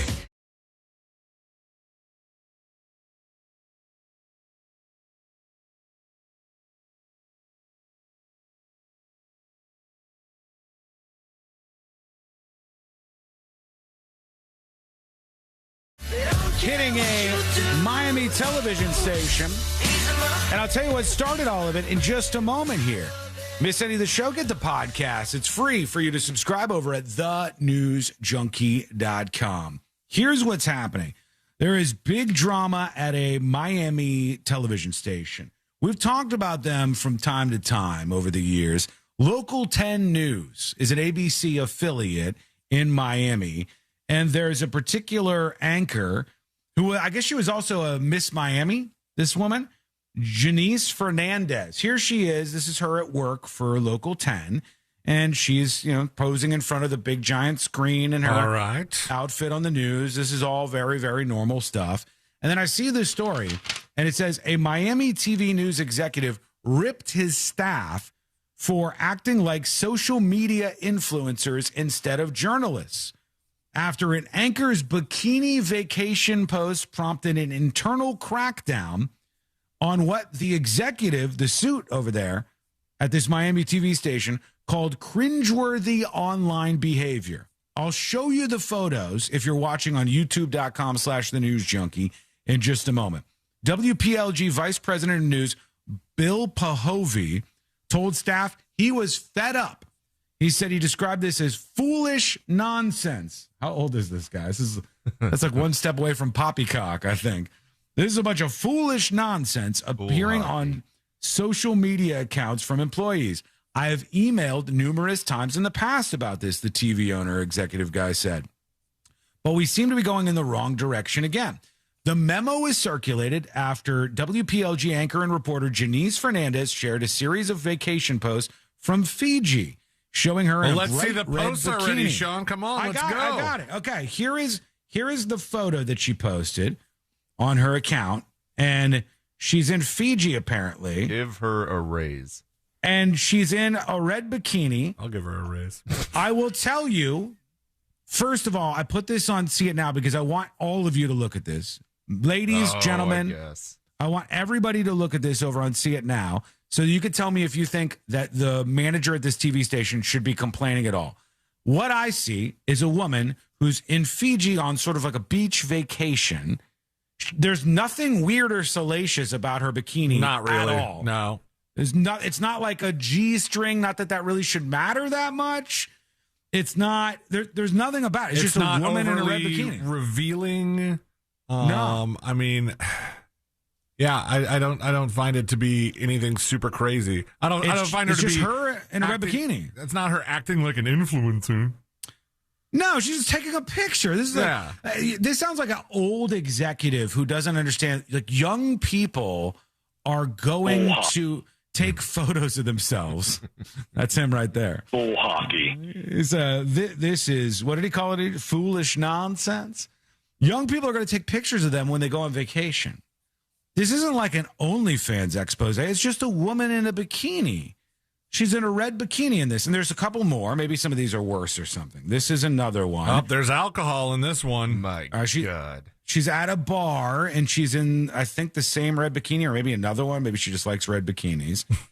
But she's just sitting there or standing at a bar. There's nothing really about this. There's nothing exposed. This looks like it was a video. I don't know why. Yeah, it might be. It's from her Instagram. Is it? Okay, Instagram story. Then, okay, here's another one with her and two of her friends, and they're cheersing shot glasses together, and they're all in their bikinis.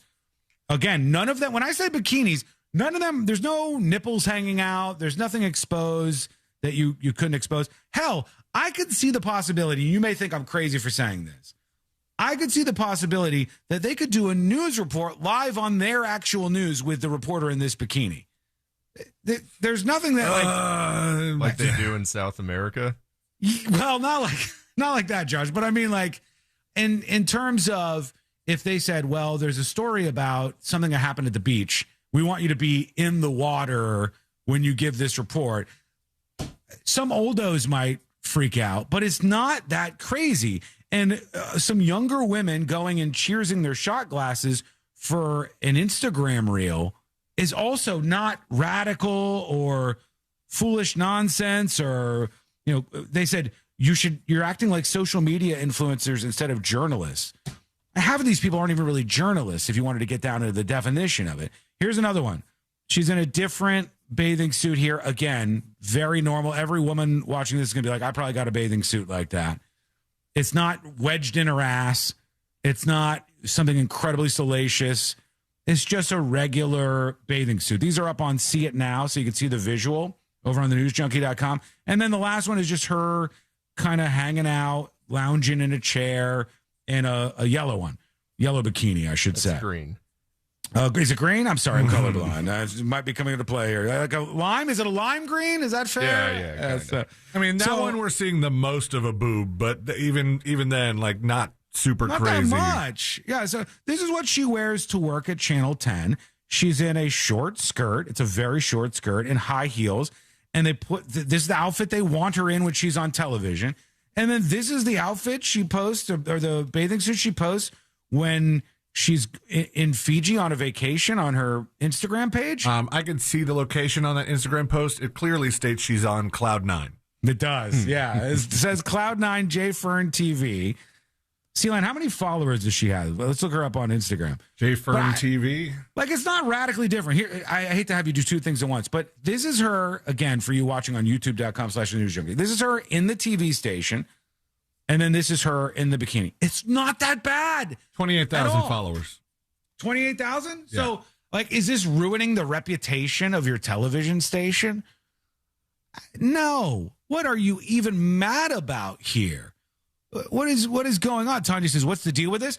This has caused a huge furor at this television station in Miami, Channel 10. And the boss has been yelling at all the employees and saying, you're acting like social media influencers and not journalists. And they're trying to add journalists or TV news people, which is what I would say, to this list of people with jobs where you can't post yourself enjoying life on social media. I don't think anybody cares. And honestly, the portion of your audience that would react to this and be upset and clutch pearls, you probably want to get rid of anyhow. Right? There's always a portion of your audience. It's like a squeaky wheel, annoying, obnoxious minority that you probably want to clean out every once in a while. I do that 100%. Sometimes somebody will email and say it like, and there'll just be a poisonous personality. I'd be like, I would like you to never listen again. I want you to never tune into the show again. I want you to never watch again. I know you will. I know you'll keep doing it. But I want to be rid of you. I want to prune you sometimes. And if somebody got mad at this, if somebody was a fan of Channel 10 News in Miami, they got upset at this particular Janice Fernandez from WPLG, you don't want them anyways. They're just going to complain about everything on your channel. But let us know what you think. Really seems like not something to be upset about to me, but I want to know what your thoughts are. Megan says on TNJ chat, is it in their contract that they can't do that? I would imagine their contracts are similar to mine in some way, at least, like just boilerplate speaking. I don't have anything in my contract about, well, I do have, there are stipulations about my behavior in my contract, which allows them to fire me if I get arrested or do a bunch of other stuff, but not about this. I'm pretty sure I could wear a Borat bathing suit to the beach and, yeah, and then do the Very Borat. nice. Very nice. I could do all that stuff. My wife, I could do all that. And I don't think that I would get in trouble. But, yeah, go take a peek so you can see what's going on here because I know it's a visual. I want to show you. Go over to thenewsjunkie.com, hit the menu, and hit the See It Now section. Was there any indication of when this memo was sent? Because the Fiji, she had a Fiji post that wasn't in that slew of videos or slew of pictures in that little carousel you had. That's from February of this year. So I'm like, did this just happen? I mean, she's a young girl. It's not like there are 0 bikini pictures on this Instagram page. No. I mean, there would be for anybody, I think. Here's her actual page on Channel 10. She's a 6-time Emmy Award-winning anchor. Bro, nice. She's won local Emmys 6 times. That's pretty impressive. She anchors the 3 p.m. and 10 p.m. news Monday through Friday. She's got a decade of experience as a journalist. She's interviewed, or she was reporting live when the white smoke appeared for the first American Pope Leo. She was the only local journalist to cover Hurricane Dorian from Marsh Harbor in the Bahamas as the eye of the storm went through.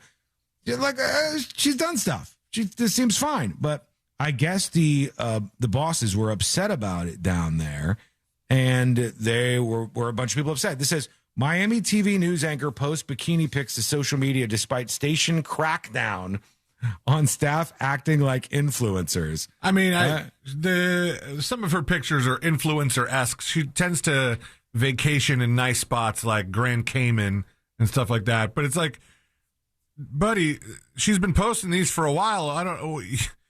You were just okay with it until now? Yeah. What's going on here? Who cares? Who cares about this?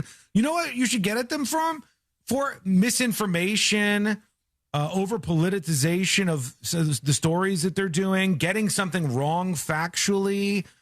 I mean, I wouldn't care if I owned this TV station if they were spreading BH on social media, as long as they were winning local Emmys, getting ratings, and getting the news stories right. That's what the goal is. Or at least I thought that's what it was. But let us know what you think. We're going to take a quick break. When we come back, we got the hot sheet for you. We'll roll into the second half of the show. We are just getting started. I got the mystery plane story and a whole lot more on the way.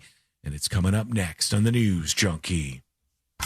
Coming up tonight on Real Radio at 7, it's a corporate time with Tom and Dan, brought to you by Gringos Locos and Modern Plumbing Industries. At 8 p.m., it's Good Sauce with Ross and Joel. At 9, it's Real Laughs, followed by Real Music Weekends at 10 on Real Radio 104.1 and on your free. Hello, welcome to the show, everybody. How are you doing? Got some great dispatches to get to. Why am I not seeing the dispatches on the studio screen? I am not. Dispatches, studio screen. Okay, I gotta fix that. This recording is sponsored by Advanced Air Home Service. One call solves it all. Barbecue Baby says, never enough women can't win against sexism. Chat, how many of you think what is happening in this situation with this Miami reporter is sexist? Yes or no? Yes or no, chat? Is it sexist? Let me know.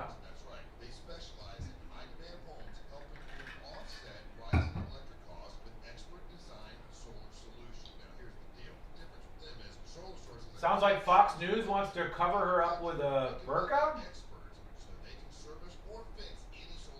What do you mean, because it's the New York Post? Is that your tie-in? I'm not following. I'm not following. Yup. Yes, it is sexism. That's 2. 2 for sexism. Yes or no? Is that sexism? Would they have done this if there was a male anchor in the same position? Yes, says Tanya. 1,000% yes. Did he just say spreading BH? Who's spreading buttholes? Bro, live a little. You serious? Live a little. If it were a hot dude anchor, no one would care. What would it be if it's not sexism?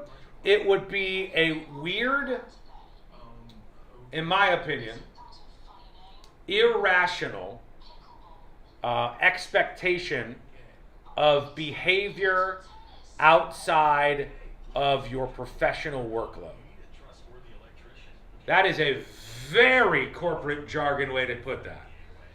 It would be an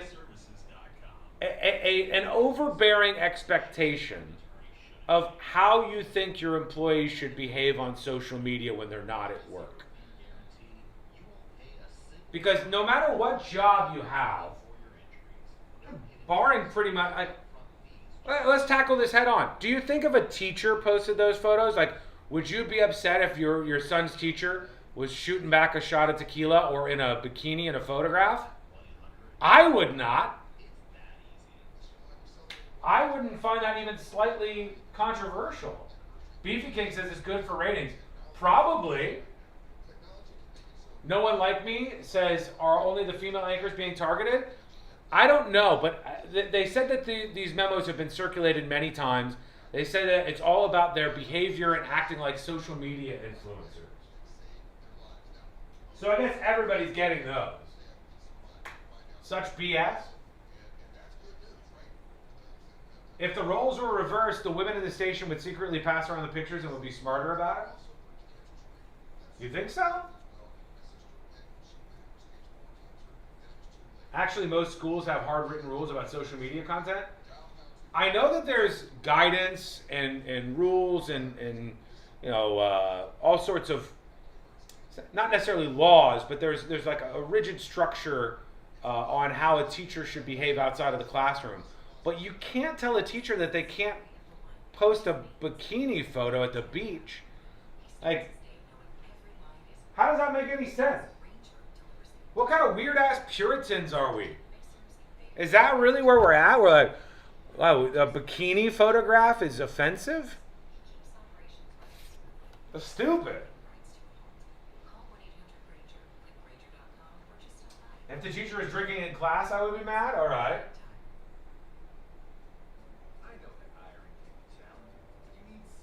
Why social meds if you can't social med? Tell me about it, friend.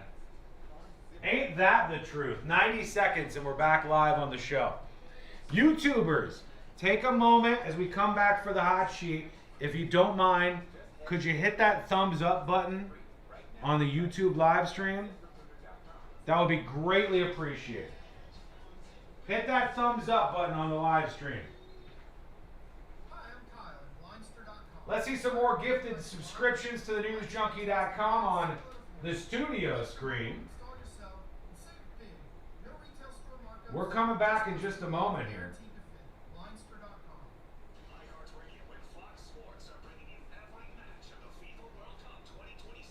Hey, Zach. Hey, Mike. Hey, Gnome Badger. Hey, Ken the driver. Hey, everybody.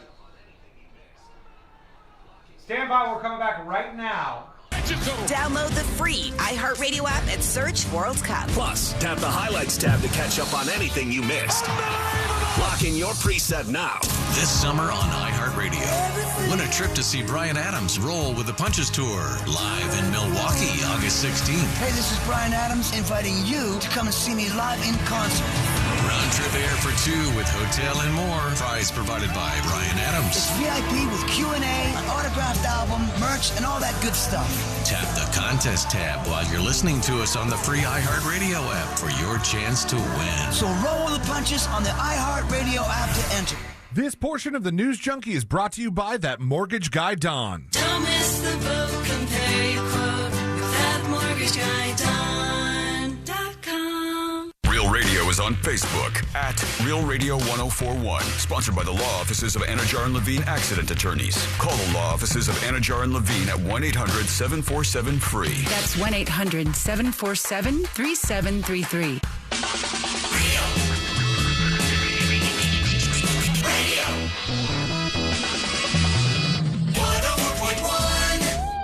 Hear it here first. Then everyone else will catch up in a week or two or four. You're listening.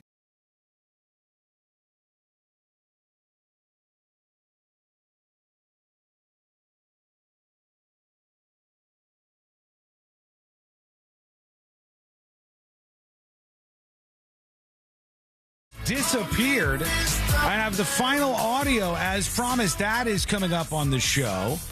Also, I got a rant that I really want to get out today. It's cathartic. I have to do this. I have to get this out there.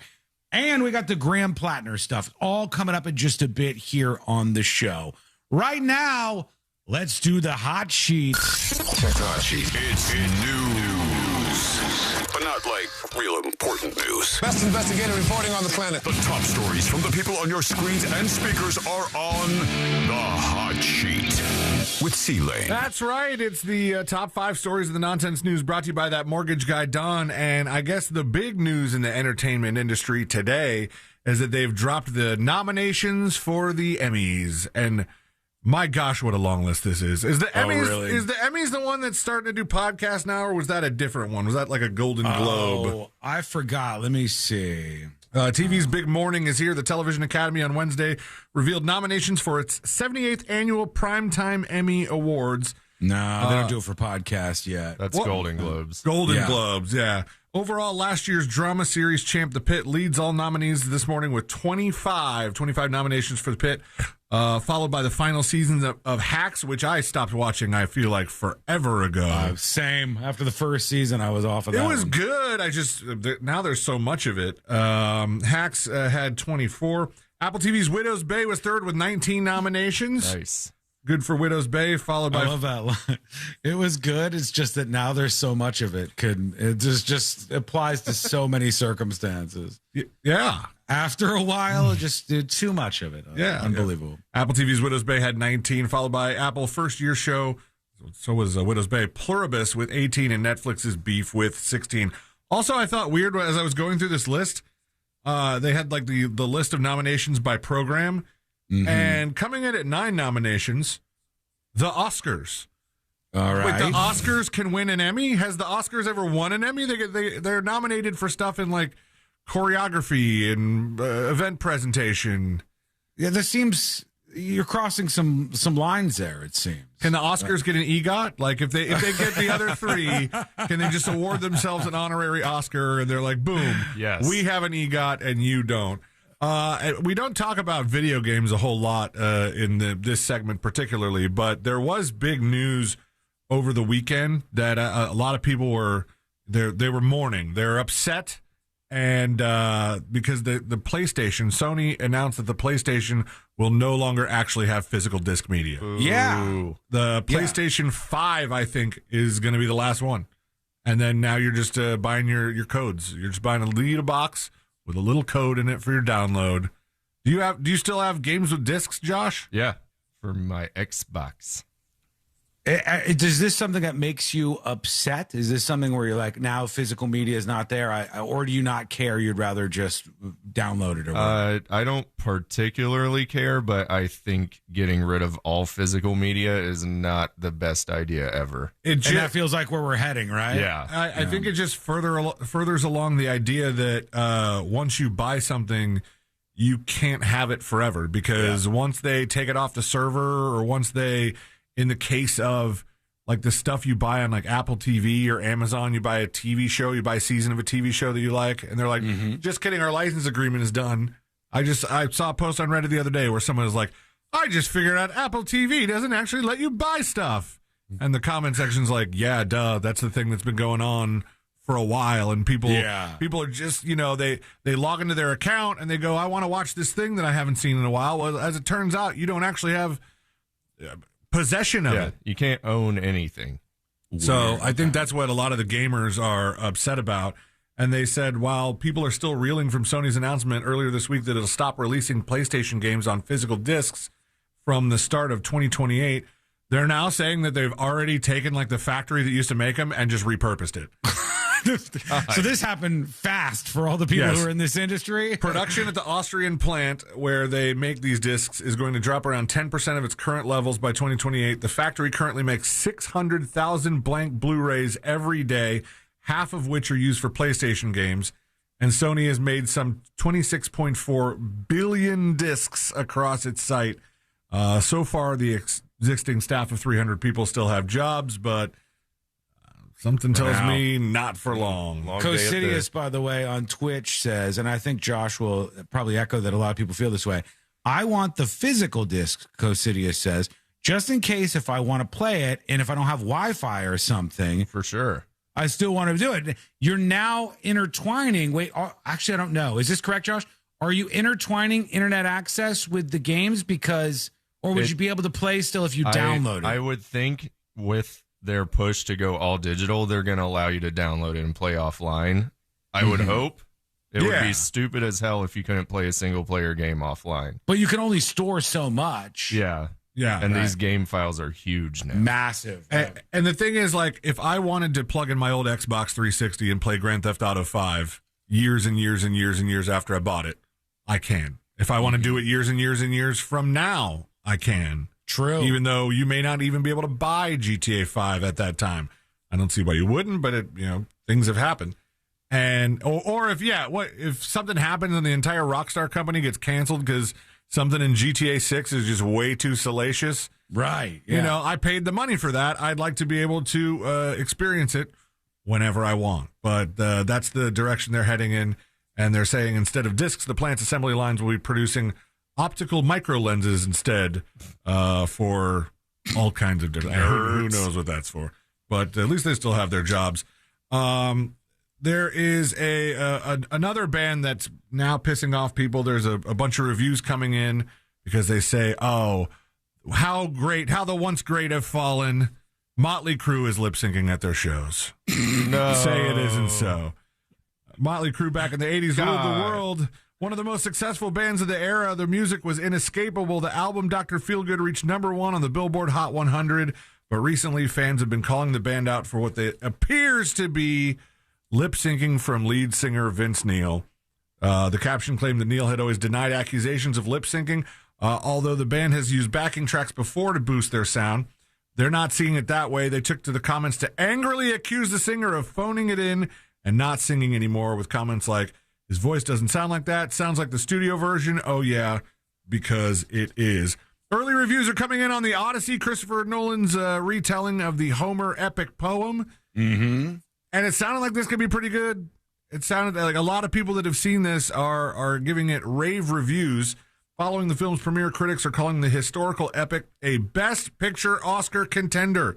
IndieWire editor-at-large Ann Thompson called the film the best picture contender to beat, added that Matt Damon could win Best Actor. Has Matt Damon has he had anything Best Actor before? Oh, this is a big one for him because he hasn't really been in that much recently that I can recall. I feel like the stuff that he's been in has been a little on the smaller scale, or maybe there's been some comedies which are historically just not Oscar contenders. He got nominated for Good Will Hunting and The Martian, but he's never won. This is supposedly the other side of the coin, C-Lane. Somebody says the other side of the coin, not the corn.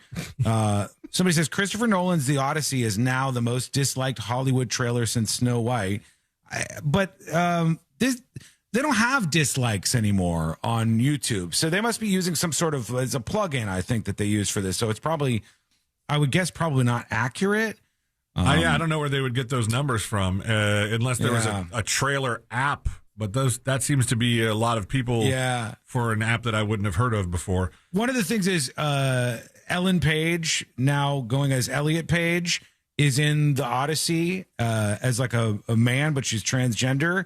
And they posted that. They posted like the red carpet, and they turned off the replies to it. So I think that's triggered some people, maybe. Yeah. So I don't know what's going on, but there's people trolling because of that, and because they made Helen of Troy, or they cast a black actress for Helen of Troy. Yeah. Okay. Yeah. And possibly not enough Greeks is what I've heard too. Hey, babbity boop. Multiple pundits described the film as flawless and breathtaking. My high expectations were met, calling the film stunningly mounted. With an estimated budget of $250 million and a considerable worldwide tour to fund, the film will need to bring in at least $500 million to break even. Oh, this is good, actually, C-Lane. The Odyssey has sold 150,000 tickets in their initial pre-sales for opening weekend domestic. Oppenheimer had sold 65,000. Damn. I think this is one that people are excited about. People want to see the Odyssey, the Christopher Nolan thing. And last but not least, in the hot sheet today, this is the first headline I've seen with the name Taylor Swift in it that has nothing to do with the wedding. But I think we talked about the girl that was filing this lawsuit against her. A case has been ongoing since 2024 and claimed the pop star stole lines from poems to write lyrics to songs on Midnight's Lover and the Tortured Poets Department. Taylor Swift has finally won the copyright lawsuit over the song lyrics, which her legal team described as absurd.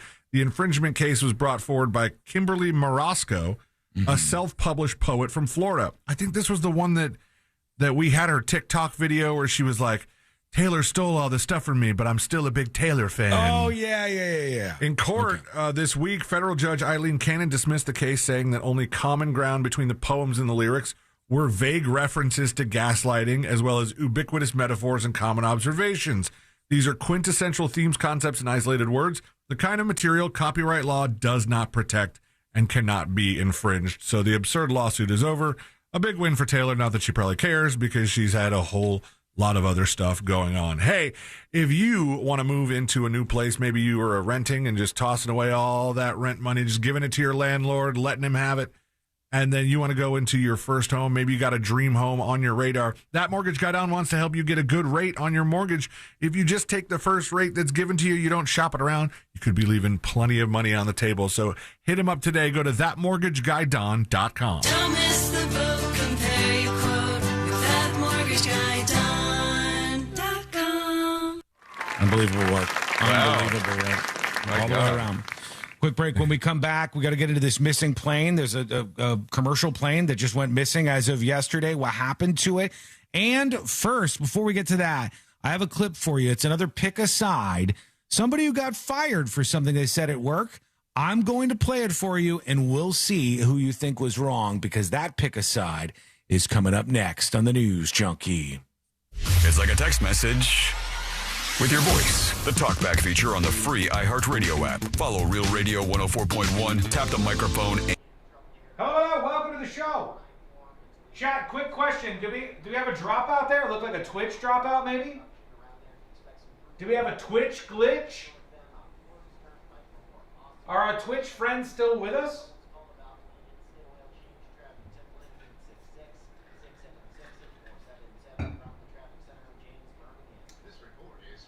Yep, there was. Okay, well, it cut out for a minute or two or something? Were we here? We're back? Okay. Twitch. Are you going to watch The Odyssey? Yes or no? Is it too woke for you? Or does it look good? Or do you like Matt Damon? No, you're not going to? Yes, yes? TNJ chat glitched out for 50 seconds? Did it really? TNJ chat, can you guys confirm that there was a glitch for like 60 seconds? Because I need to know that. Not my jam. I'll watch it from my couch, but not in theaters, says 2 people. Nothing cut out. Like to go to the movie theater. Say yes if you like to go to the movie theater still. No if you don't at all. Like nothing can drag you out of the house. You're always going to wait for it to come out on demand. What is this, 50-50? No, you don't go to the movies? Yes? Okay, we got 50-50 so far. 2 no's and 2 yeses. Now it's more no's. Make it a poll? I'm working on that. We're going to cross-platform polls that we can display on the screen.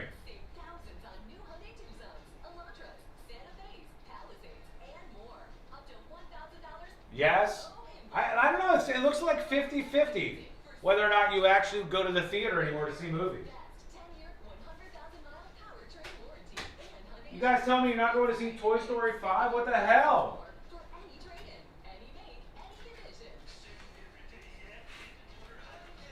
Stand by.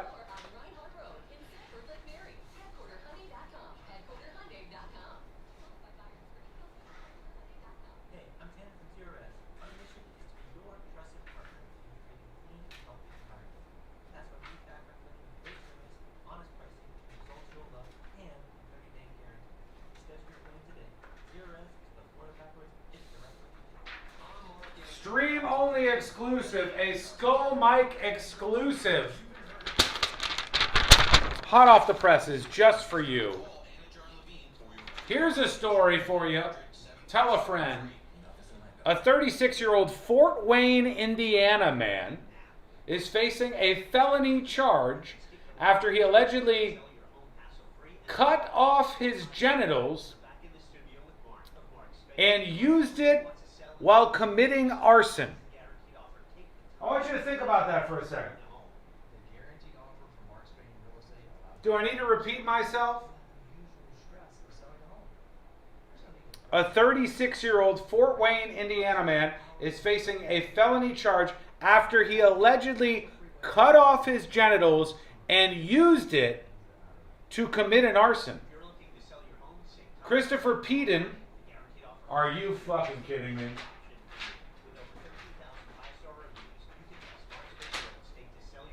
Christopher Peden is charged with 1 count of arson, which carries up to 12 years.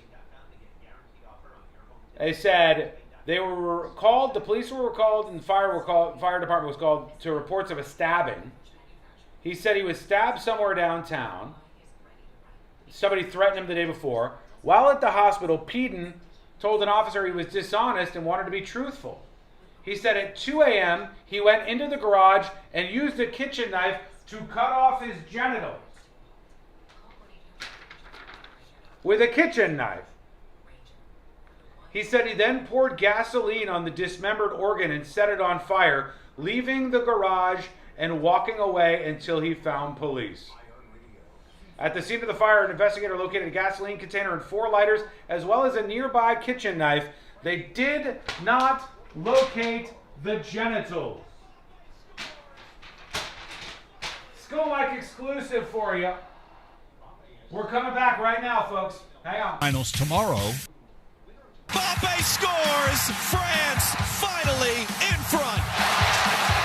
Mbappe has 7 goals, 1 behind Lionel Messi in the race for the Golden Boot. The winner of tomorrow's match will play the winner of Spain-Belgium in the semifinals. Download the iHeartRadio app for live Fox coverage of every game. Live from the JustCallMo.com studios. Got a question after an accident? Just call Mo. Visit JustCallMo.com or dial 1-800-CALL-MO. This is WTKS-FM HD1 Cocoa Beach, Orlando. An iHeart radio station. Guaranteed human.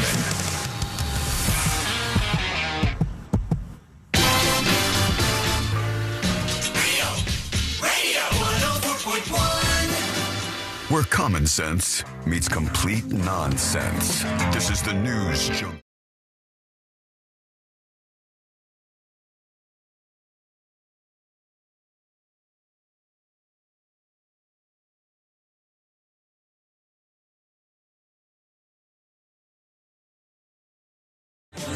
This one is a place close to my heart.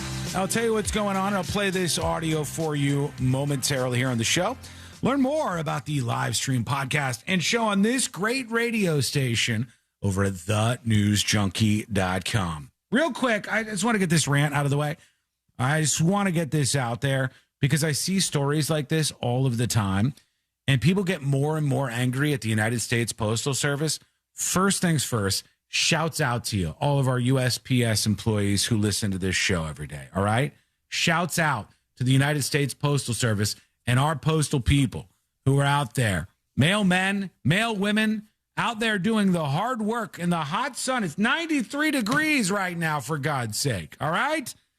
I shouts out to you, and I appreciate you and your hard work. But people complain about the U.S. Postal Service, and it's one thing that they're always complaining about. And to me, it makes absolutely no sense. They complain about the price of the Forever stamp, which is like your basic bitch stamp. And it went up again. So right now, as of this Sunday, the Forever stamp will go from 78 cents to 82 cents. So it's going to go up 4 cents. A regular stamp will go up from 78 cents to 82 cents. The latest in a series of increases aimed at stemming the agency's mounting financial losses. The USPS sucks at making money. They don't make money. They do not too well financially. Usually they're on in the red. They announced the increase in April, but it's happening on Sunday.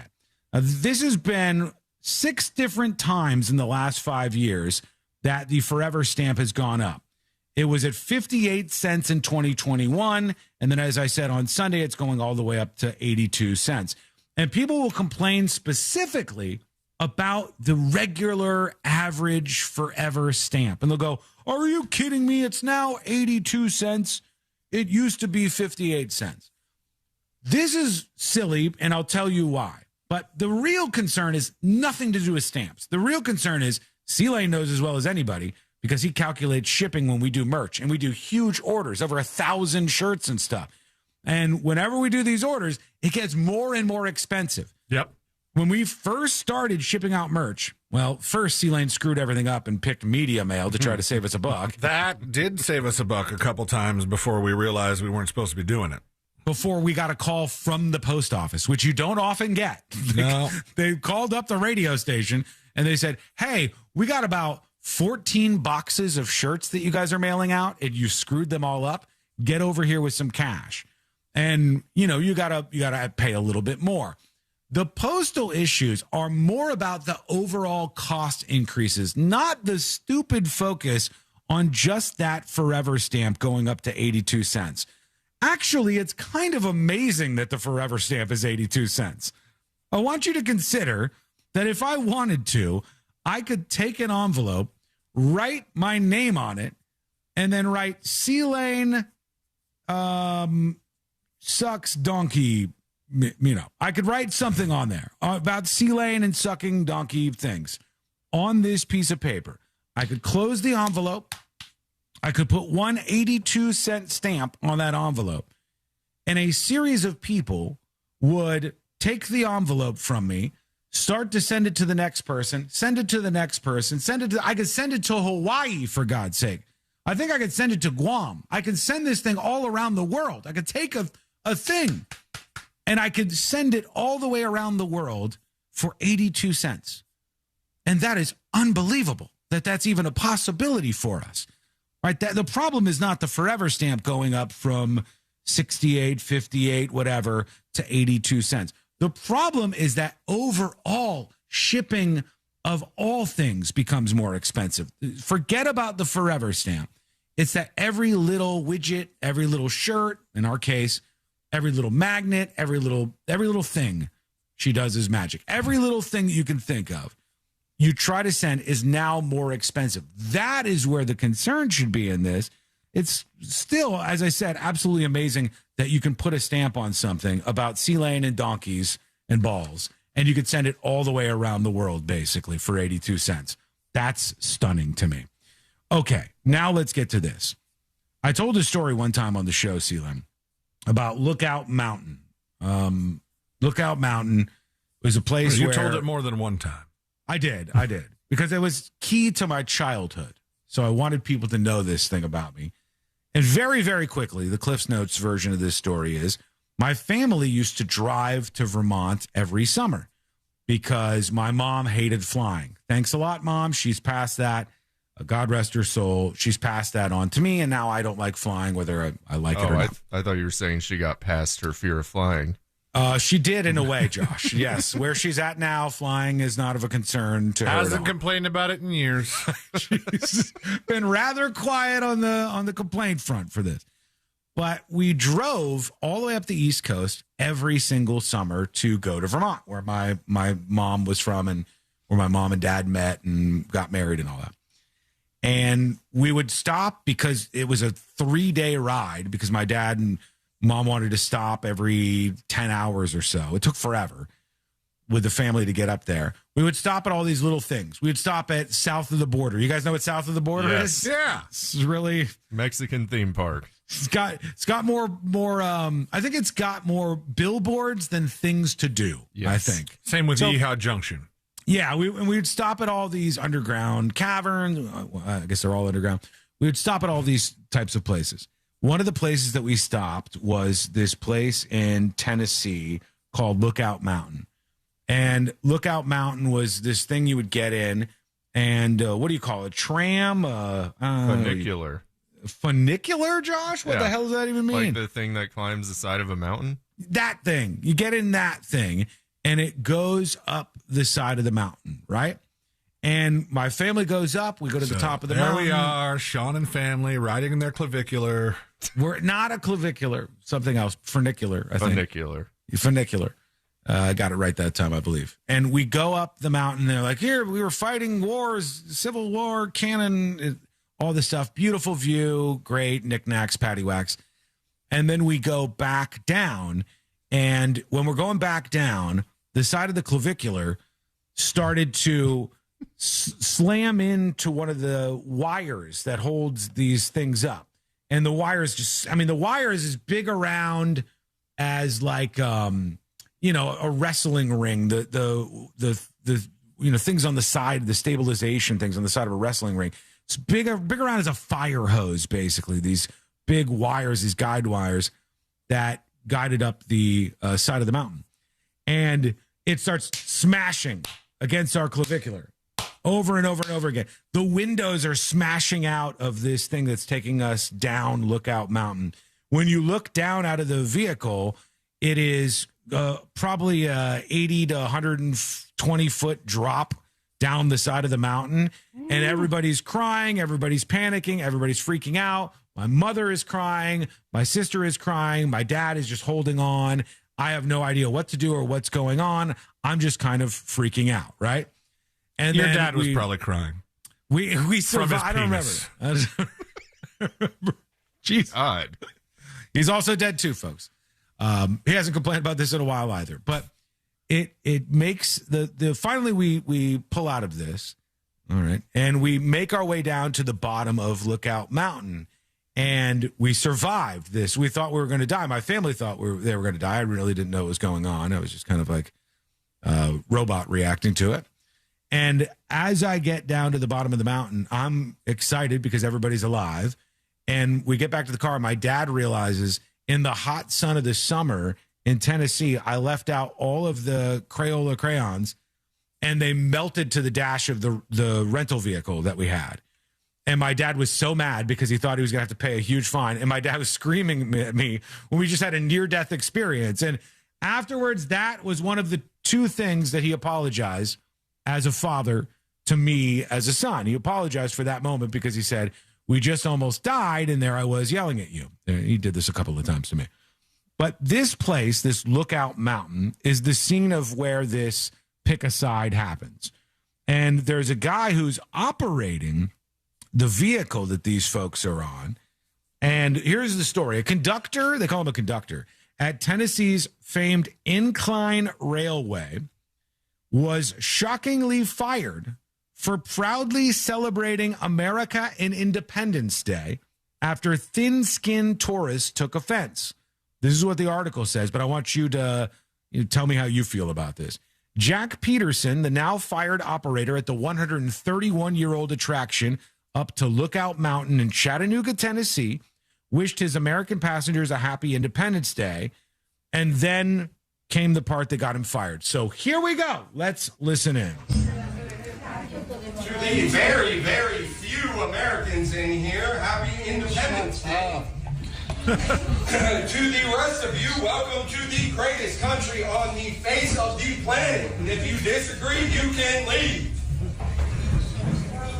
All right, so this must have been going on before this 20-second clip, because you heard one of the passengers who's filming say, "Shut up." Yeah. And he said to the very few, he must have been talking about how there's not that many Americans on the tram, right? To the very few. To the very, very few Americans in here, happy Independence Day. Shut up, you hear. And there's a couple of things that come to mind here. But was he thinking maybe there were some World Cuppers in there? Like, it's hard to tell. Why would it be shocking that there would be tourists, though? Isn't this like a mega tourist destination in Tennessee? It is, but I'm just saying, like, from the backs of everybody's heads, I can't tell that there would be a lot of people who aren't American in there. No, really, I can't either. Yeah. So he said, "To the rest of you, welcome to the greatest country on the face of the planet, and if you disagree, you can leave." Touchy riders, the story says, however, took offense at the patriotic welcome, with one man even demanding the conductor shut up as the train descended onto one of the world's steepest railways. Passenger Nathan Schreier, who was on vacation with his family, posted the clip on social media with the hashtags racism and xenophobia, where it's been viewed over 530,000 times. So he said this was racist. The guy got fired for it. He got fired. I wish I had more. All I have is 20 seconds, and it's just not that much to really see. To the very, very few Americans in here, happy Independence Day. To the rest of you, welcome to the greatest country on the face of the planet. And if you disagree, you can leave. All right, that part, whatever, 4th of July, chest pounding, it's kind of cringe when you're in a tourist destination. But should this guy have gotten fired for this is the question, because that's literally what happened here. That's what happened in this case. Let me see if I can bring up some more details. It says Tennessee Railway conductor fired over his viral Independence Day message to passengers. I think he was probably fired for how he was talking down to the customers more so than anything. For sure. Because remember, these people are customers. Is this the original TikTok video? To the very, very same few thing? Americans Looks in like the here, same thing. happy Independence Day. To the rest of you, welcome to the greatest country on the face of the planet. And if you disagree, you can leave. That's it. That's all they posted. Because I want to know what happened before this, what other information we would know. Did people really take offense? Passenger Nathan Scherer, who was on vacation with his family, posted this online. Scherer reported Peterson, a part-time worker to the Chattanooga Area Regional Transportation Authority, the operator of the incline. It really upset me the whole time riding down. They talked to the local TV station. It just really upset me the whole time riding down on the incline. And I kept thinking, the company needs to know about this, because he was the only one on there representing the company. And I just had the feeling that they don't know that he's saying this. So I went to the box office and I said something to them, and they couldn't believe it. But they said there was a third-party company that runs the incline, and they would reach out to them and make sure they're aware of that. But then when I went home, I still started thinking, well, what if they don't do anything? So I decided, I found an email address for the incline, and I wrote an email and sent it to them. All right, so this guy complained. He's with, I think, a person who might be his son or something in the car who has an Abolish ICE shirt on. So maybe they're very diametrically politically opposed to this guy who is giving his speech on the train. I don't have any problem with him being fired, because I think it kind of sounded in that short clip, though I'd like to hear more of what went down. it sounded like he was being rude to the people who are paying customers. Right. I mean, for that, you shouldn't do that in your job. You should make sure you're being nice to the people. How the hell do you know who's American and who's not? That's true too. And the way that you're just like sort of obnoxiously assuming that there's only a couple Americans here. Mm-hmm. I'm just constantly surrounded by non-Americans. Like, dude, what's going on here? In this funicular full of dumbass Europeans.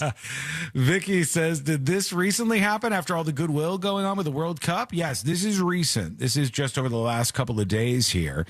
And he's telling his story to one of the local TV outlets. I wanted to make sure they knew that we don't have any problem with the incline. We like the incline or whatever.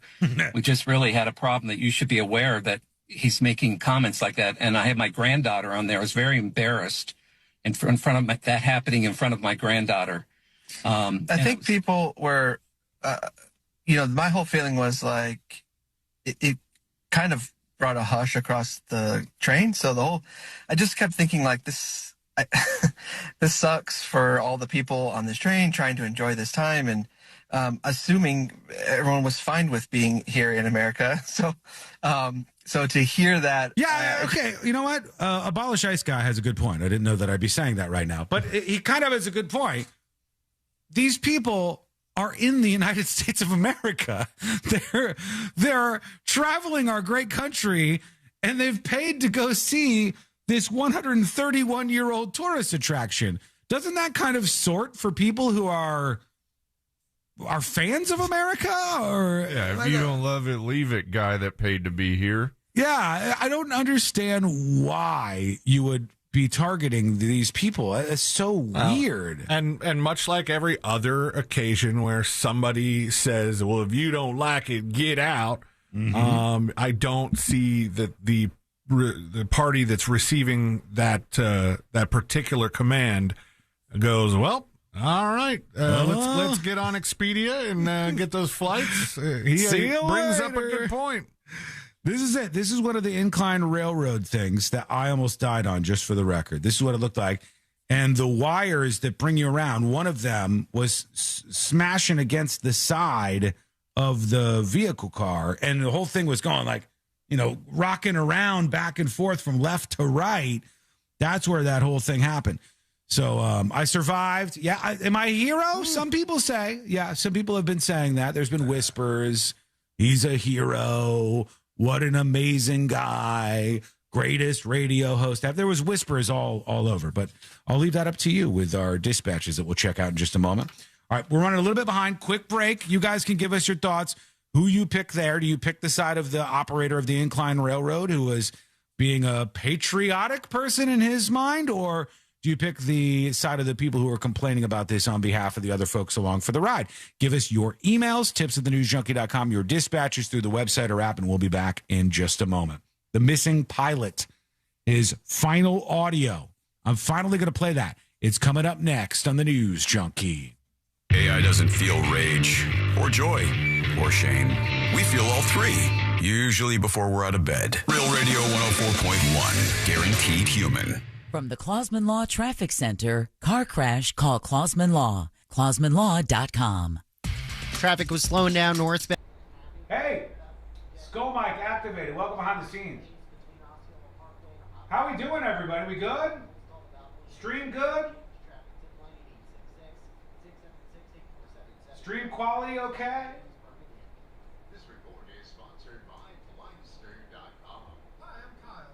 W's in chat to let me know you're out there. You're alive. Can you hear me? Can you hear me over here? Can you hear me from here? W's in chat if you can hear me.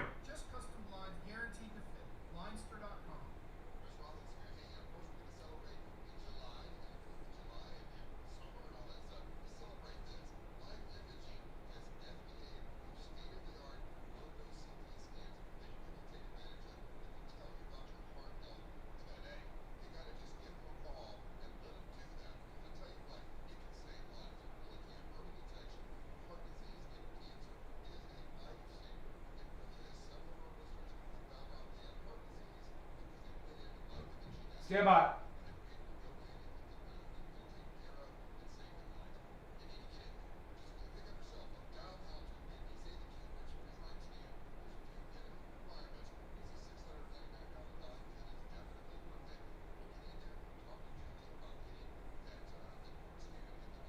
Got to copy paste a couple of things. Presto bango, I will be over there to school, Mike.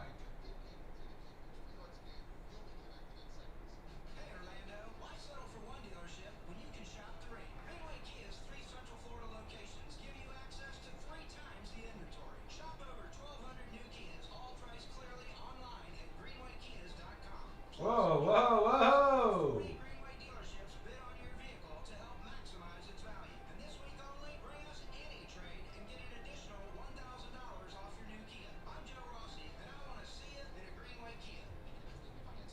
All right.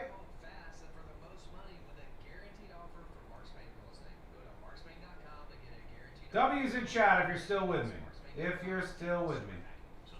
Otherwise, I'll just stop the stream. I don't want to have to do it, but I will.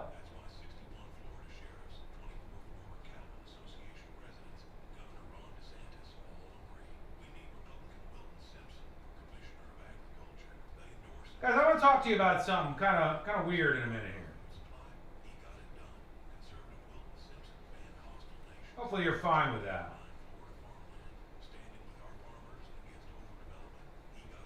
Just a quick moment.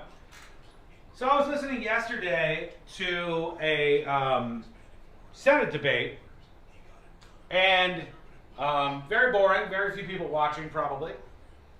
But this was a debate for people who wanted to be Senate representatives. And one of them was a Democrat, traditional mainstream Democrat. And the other one was a socialist, Democratic Socialist Party, whatever. And during the debate, which I found to be particularly interesting, listening to the divide between those two people, I heard something that really stuck with me. And I don't know if you guys are aware of this, but to me it was kind of crazy. So when we think about different candidates all over the country and the political parties that they represent and some of them that you might think are a danger, right? Like if you talk to somebody who was very right-leaning, somebody who's very right-leaning would say the Democratic Socialist Party is a danger to America. They want to upend our economic system. Their goals are far beyond what they pretend in a Mott and Bailey argument to be like Medicare for all. And really, it's a step to seizing the means of production and heading our country into a totally different revolutionary direction that we think is bad for us, right? So the thing that stuck with me, I'm like, all right, I can get behind, like, I don't want socialists winning as many elections as they are. I don't want this country to become socialist. I can get behind that. In the debate, it came out that the socialist candidate had been promoted in a gigantic multi-million-dollar ad campaign by the Republicans. The Republicans were promoting the DSA candidate, the Democratic Socialist candidate, in this state because they thought they could beat him in the general election easier. So they were literally supporting his campaign. They were airing commercials to raise up the socialist candidate over the mainstream Democrat and spending millions of dollars to fund this person. Then on the other hand, they would be like, this person is radical, they're dangerous for America, they're et cetera, et cetera, et cetera.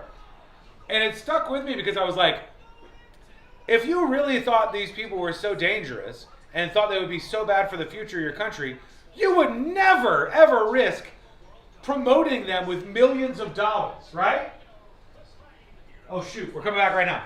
I thought that was crazy that they were funding this guy because they thought they could beat him easier. For Spain. Hear the quarterfinals, semifinals, and final for free wherever you are. Download the free iHeartRadio app and search World Cup. Just phenomenal. The world is listening. Are you? For all your plumbing needs, go to modernpi.com.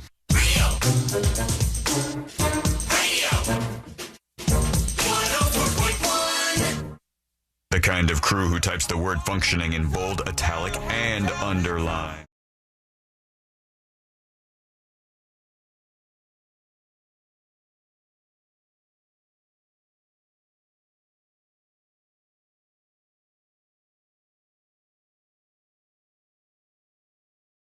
Go over to the News Junkie, and the website will tell you about this, the world's most viral newsroom, and everything you need to know, podcasts, all the rest over at thenewsjunkie.com. I was talking on Skull Mike a little bit. I found this to be so strange. Politics is not only full of very, very annoying people, but there's stuff that doesn't make sense. I was listening to something that you guys never would have pained yourself with yesterday, but it was the two Senate candidates that were in a debate with each other to try to win over the voters for the next election. And they're going back and forth, and they're doing the thing like, you got 60 minutes. Tell me what you think about this. And what state was this in that they were running for? Oh, shoot. Actually, tell me who it was, if you don't mind. Just look up Senate debate, and you'll see it was yesterday, I believe. Yesterday or within the past week.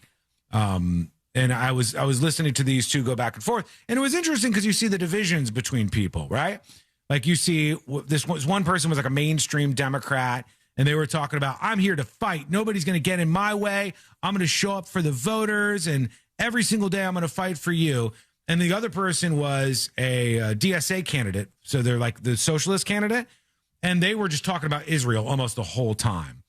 And this is for a Senate seat. So obviously, this was going to be somebody representing their state in the Senate. Did you find out which one it was or no? Democrats clash over Israel and integrity in fiery Michigan Senate debate. Yes, that's it. It was Michigan. Would have been Representative Haley Stevens and former public health official Abdul El Sayed. All right, this is this guy they call like a fake doctor and stuff. I don't know too much about the drama going on there, but you had this woman Abigail Stevens. You said Stevens. Haley Stevens, and his name is what? Abdul El Sayed. El Sayed. Okay. And you had these two going at it back and forth. One is mainstream Democratic politician. I don't know too much about her policies, but from what I could hear, she just sounded like a regular Democrat politician. And she's outlining what she wants to do. The socialist guy keeps talking about Israel over and over and over again. AIPAC nonstop. He's talking about, and they're battling. You see the divisions between the two of them. But it came out in the debate that the socialist guy, his campaign was being supported, propped up, and funded to the tune of millions of dollars by the Republicans in the state. And the Republicans, because they thought it would be easier to defeat him in the election, were actually supporting this guy and running ads that highlight some of the things that he stands for to try to run an ad campaign to get the guy to win that's more radical, so that you think you can beat him in the general election. Well, wouldn't this be like what I've said before? People kind of complain sometimes that you can only vote in the primary for the party that you're registered for, depending on where you live. And they're like, well, wouldn't it make sense if you were, in this case, the Republican Party, and you could vote in the other party's primary? Wouldn't you just want to flood the polls and vote for the guy that you think's a dumbass? Yes, people do that. Or they try to when you can, in states where you can, because there's a couple of states, I think, where you can, right? I think there might be. Not here. Open primaries.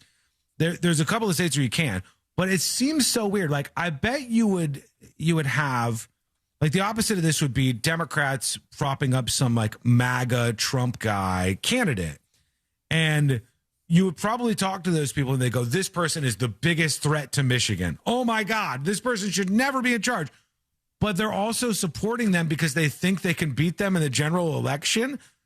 That's so crazy to me. Like, either somebody is dangerous and you don't want them to be in office, and you should not do anything to support them ever, because that could lead to the tiny chance that they may actually win this election, or they're not, right? Like, so wild to me that they're running ads, and the ads were supposed to be like hit pieces, but they're done in such a way where they talk about things that highlight stuff that this socialist candidate was doing that might win over some of the voters because they really wanted him to win.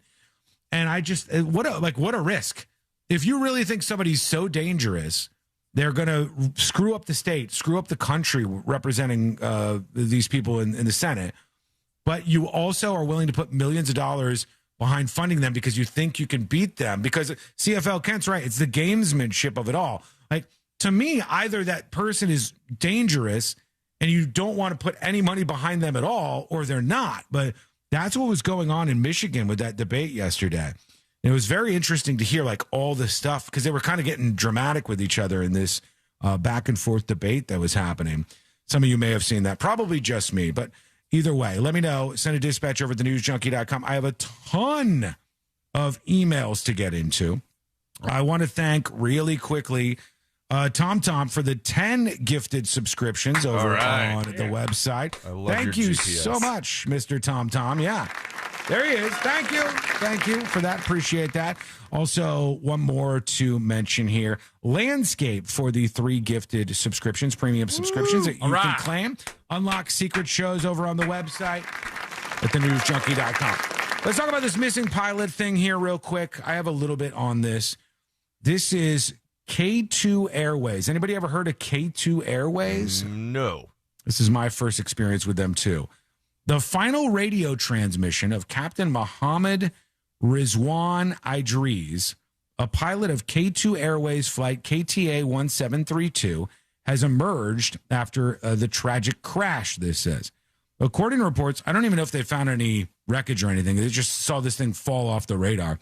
The cargo aircraft reported a navigational system issue before losing contact and later crashing in the Arabian Sea. And this is supposedly the last audio from this K2 Airways flight. Let's see what we can learn from this. Oh, nothing.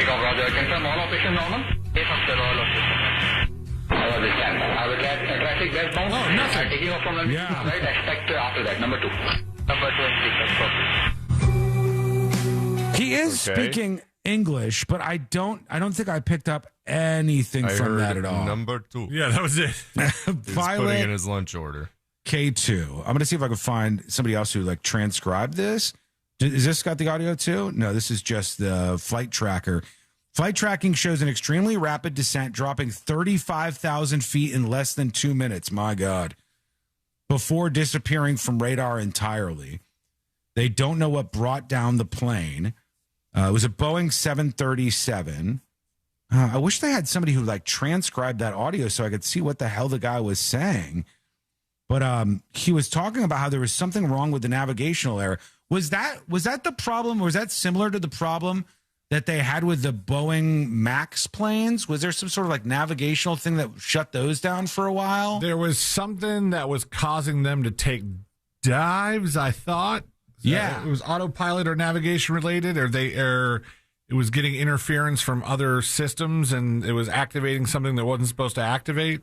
Yeah. It's been a little bit of time since I've watched that documentary they had on Netflix. Yeah, this is different, though. I keep seeing a lot of the clips of the audio, but nobody has a transcript of it. And it was last registered at 35,000 feet. And then they said there was a bunch of people on board, at least 5 crew members on board the aircraft. The pilot in command was that Mohammed Idris guy. You heard his voice, but I couldn't tell what the hell he was saying, honestly. And they were flying around. And K2 says they're cooperating with the Pakistan Civil Aviation Authority and other government agencies to see what happened to this. That's their statement on this. But yeah, everything I see has like just the audio, and I can't tell what the hell the guy is saying. They're hitting me with the back on the plane thing. Yeah, I know. The plane crashed. The guy's dead. The plane's on the ground. Yeah, seems inappropriate, folks. All right, chat. Seems a little bit inappropriate, if you don't mind. So, yeah, we'll look further into this. Oh, here's another one.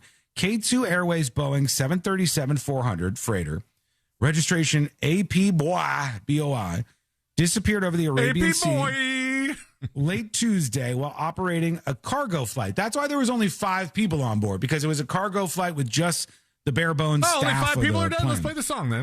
No, Castaway. Still inappropriate.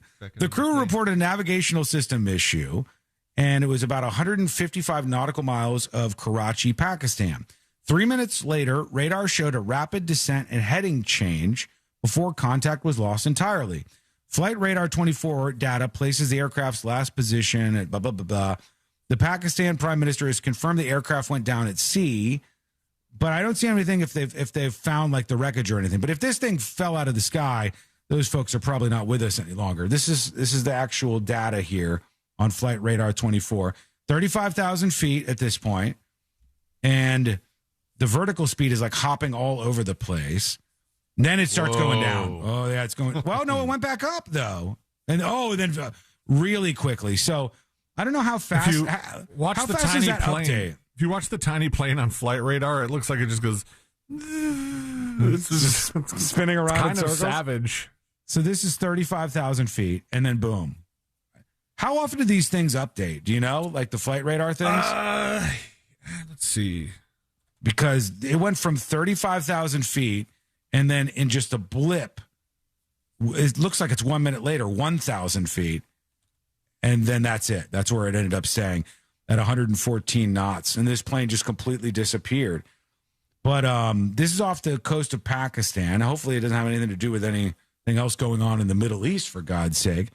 But this was a Boeing 737, as I said, operated by this K2 Airways. ADS-B broadcasts an aircraft's precise GPS location, speed, and altitude once every second. Wow. Oh, wow. Okay. Cool. So that must have fallen even faster. They said it was a couple of minutes. They said within 2 minutes it went all the way down. But on this actual Flight Radar 24 thing, it was 1 moment, 35,000 feet, and 1 moment, 1,000 feet all the way down. We'll see what we can find out about this and keep our eye on it for sure. And also, now let's hear from you. Let's get in. Oh, we don't have any time. We got to take a quick break. Then we'll hear from you. We'll get in your dispatches and emails before we do jury duty. That is on the way. And it's coming up next on the News Junkie.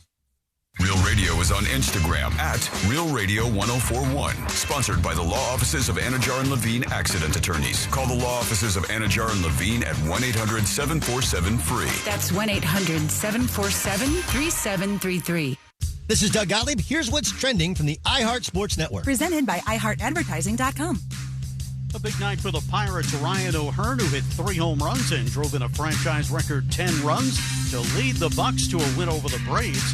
In the Dodgers loss to the Rockies, Shohei Ohtani at his 3.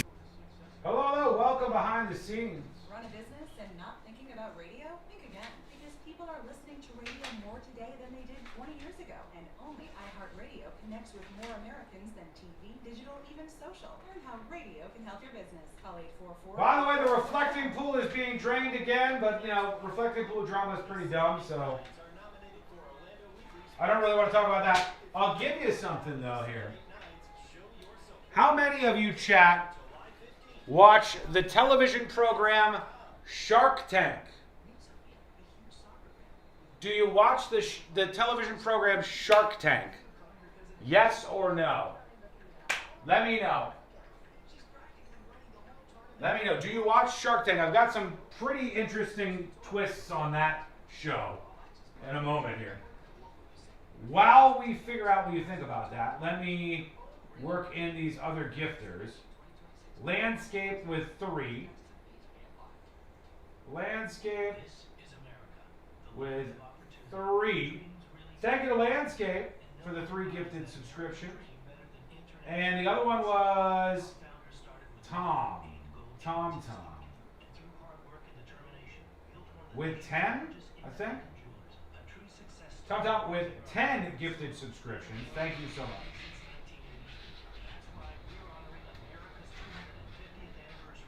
Go claim those over on the newsjunkie.com right now. Unlock secret shows, get a premium subscription. Courtesy of Tom and Landscape. Thank you for the support. Appreciate you.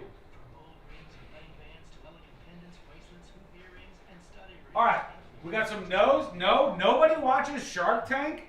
Used to watch it years ago. I tried to get on once, but they didn't respond. I think it's a good show. You want to fight the socialists and the communists in the United States of America, you fight it with Shark Tank, okay? Show them a little bit about what capitalism brings to the American experience. But some changes are in effect for season 18. Can you guys name anybody from Shark Tank? Can you name any of the sharks? Let's see if you can name any of the sharks.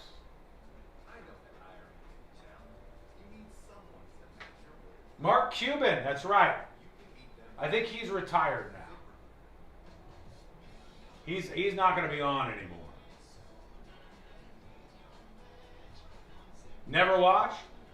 How have you guys never seen Shark Tank? Never once? Kevin Leary? That's right, he's on it. Now, season 18 is returning in the fall, and in the new Shark Tank, they will include Jimmy Donaldson. You might know Jimmy Donaldson better as Mr. Beast. He will be on Shark Tank. Also, writer, director, and actor from The Office, Mindy Kaling, will be on Shark Tank. NFL star J.J. Watt will be on Shark Tank. And Kendra, I think, the fashion designer lady, Kendra, is going to be on there as well. Mindy Kaling.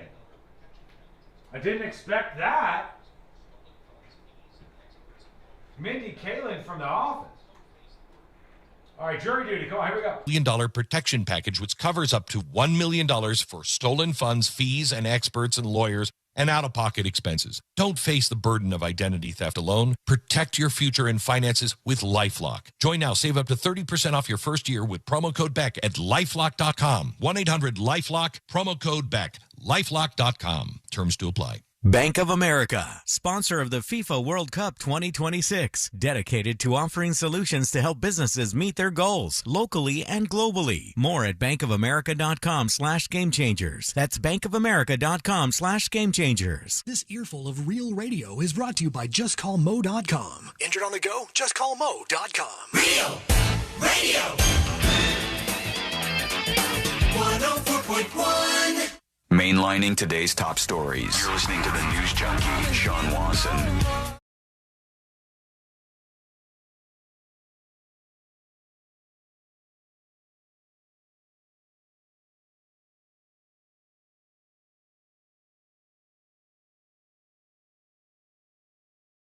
On Skull Mike, and a shocking amount of people in chat right now have never seen the show Shark Tank.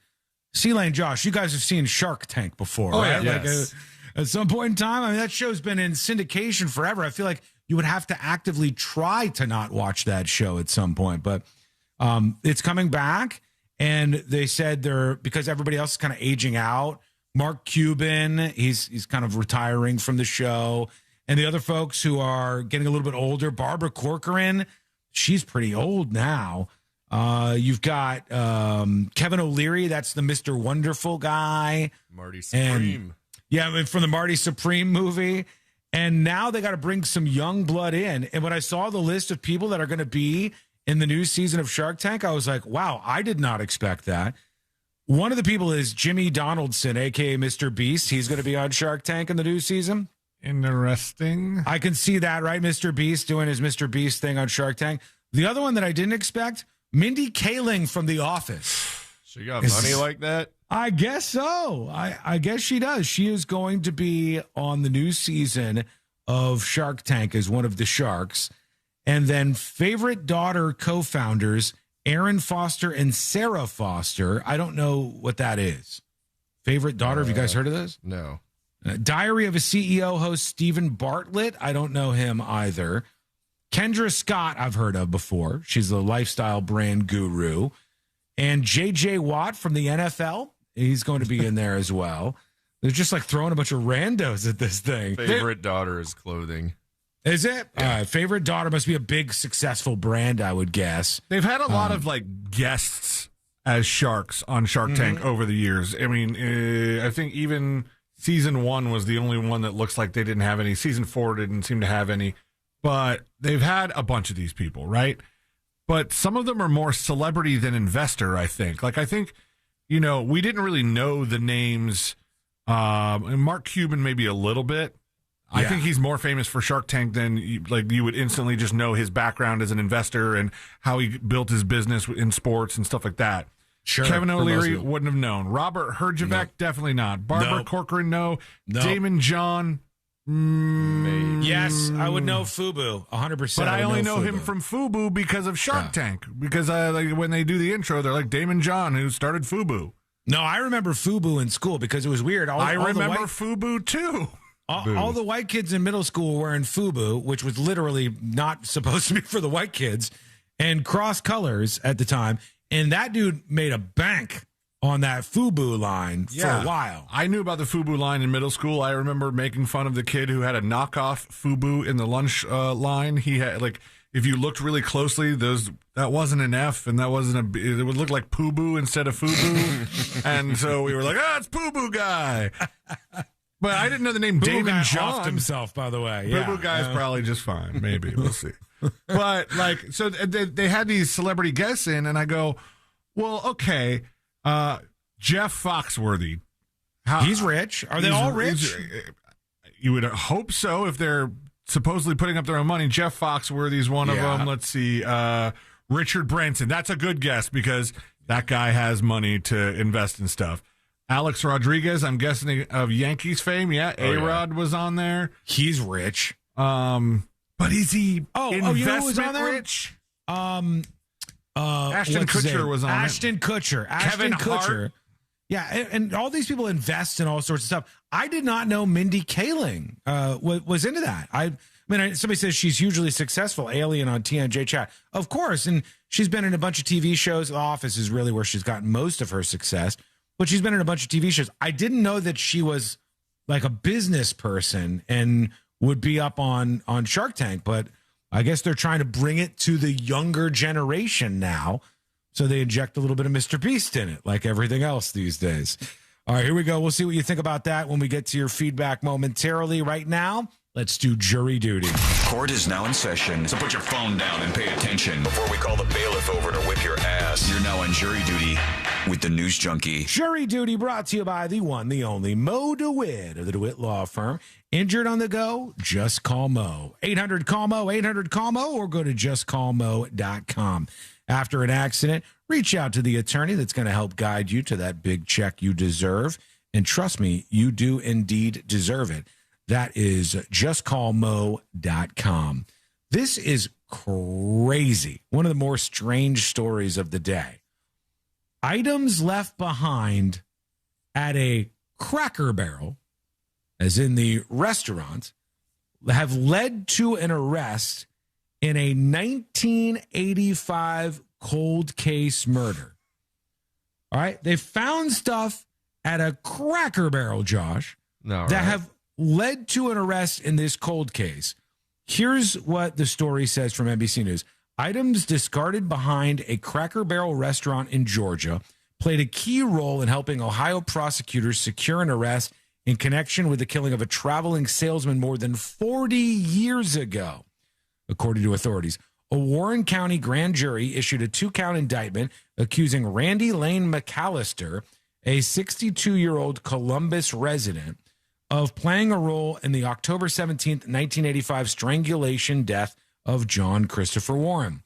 Warren, 44, was found dead in his room at a since-shuttered Holiday Inn in Middletown, just outside of Cincinnati. McAllister is charged with killing Warren while committing or attempting to commit the offense of aggravated robbery. He was trying to steal a 1985 Oldsmobile at the time. Now, let's see how Cracker Barrel comes into play. At the time of his death, he lived in Kent, about 230 miles from where he was killed. He worked at an auto parts company and was in town for meetings. Days after the slaying, police in Dalton, Georgia, recovered some of Warren's property and other relevant items discarded behind a Cracker Barrel restaurant about 400 miles away.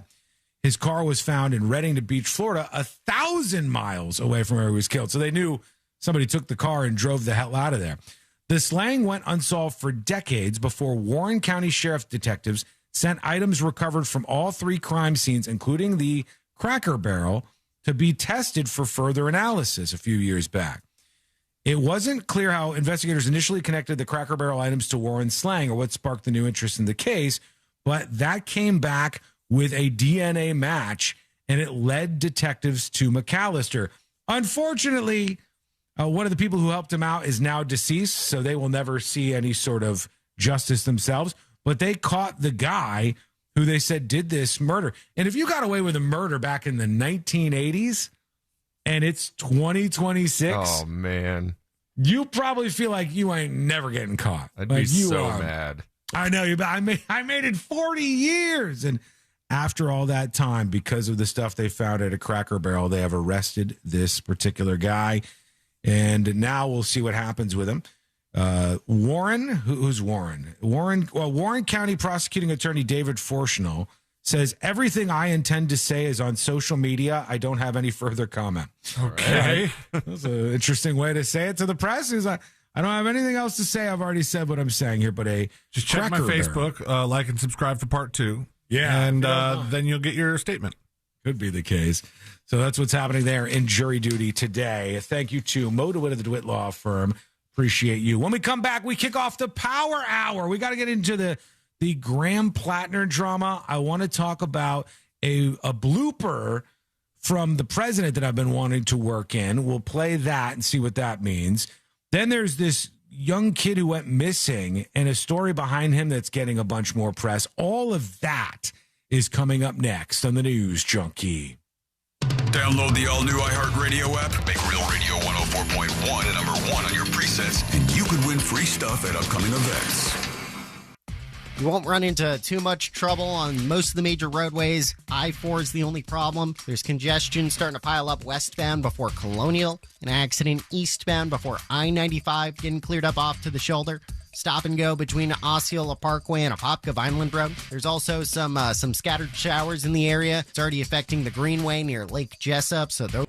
Welcome behind the scenes, Scomac activated. Mattress Warehouse is celebrating Black Friday in July. Buy one, get one free on select mattress. Stand by. Get a free adjustable base with select purchases. Enter to win a $100 gas card or $300 bed gear bundle. Plus, one winner gets their purchase made free up to $5,000. MattressWarehouse.com. Mortgage rates have been headed down and are at nearly 3-year lows. And a recent study showed that less than 20% of people compare the first mortgage quote they get. Less than 20%. Don't be a slacker.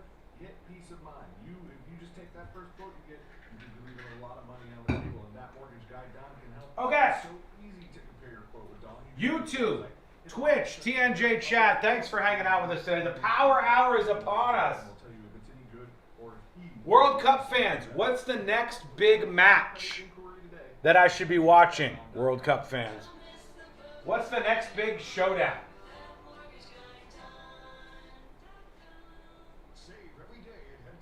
Sun State John says he's going from his second waiting room to a third waiting room. What the hell's going on? Is it? I told you to wear the glasses, Sun State John. You have to protect your eyes.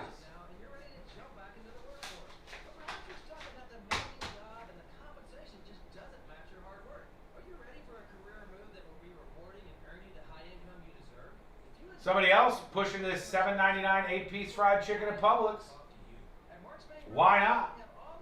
Only one match a day from now on in the World Cup? Okay. What's the match today? Anything good? They got to stretch it out, I guess, right?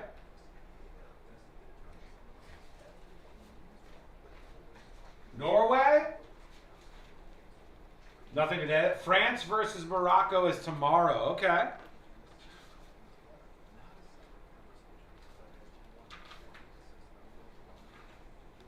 All right, hang on.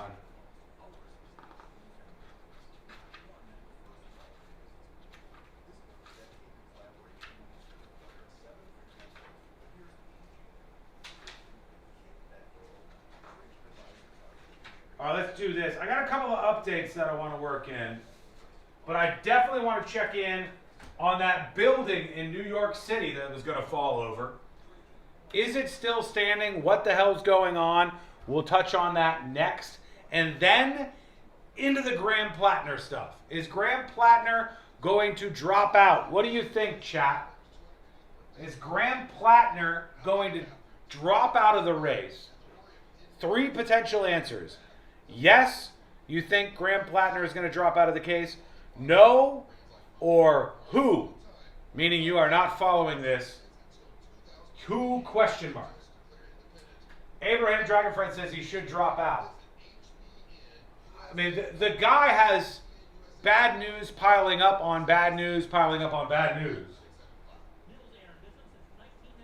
For those of you who aren't following, Graham Plattner is this candidate who said that he made his fortune on an oyster farm, which it turns out was a lie. and said that he was somebody who pulled himself up by the bootstraps and made his own way, which was a lie because his father gave him $200,000 to purchase his house. He also said that he didn't know the tattoo on his chest was a Nazi symbol until it came out that he definitely did, and that was a lie. He also is still on permanent disability and a full disability paycheck from the U.S. government, as seemingly a perfectly able sex maniac gentleman who's got plenty of time on his hands to thrust his body around, but he's getting fully paid out from disability. A guy who was, I think, a mercenary in the Middle East for a little while as well. And then there was allegations about from multiple women in a New York Times article and a Washington Post article. And then he said, don't worry, there's no more drama. And then, of course, he was lying. More drama has surfaced. Yesterday, over the weekend, some woman came out and said that he came to her house drunk as hell. She told him to go away, and he forced his way into her house. Then she said no, and he forced himself in and had sex with her. And was drunk, and then the next morning, tried to pretend it didn't happen. She came out with that story, which she told people at the time. And then today, another ex is saying that he used to take condoms off in the middle of sex all the time. So Graham Plattner has sort of a stack of either horrible behavior and is not even that far distant past, and also just lies like crazy. And this guy has not dropped out yet.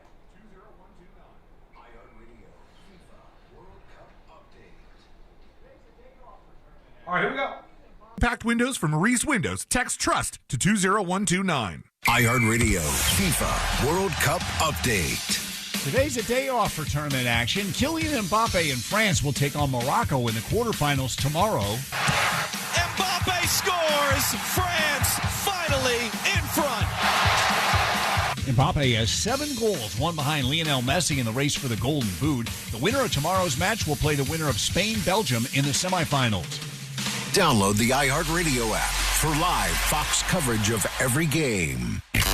Broadcasting live from the JustCallMo.com studios. Need help after an accident? Just call Mo. Learn more at JustCallMo.com or call 1-800-CALL-MO. This is WTKS-FM HD1 Cocoa Beach, Orlando. An iHeart radio station guaranteed human.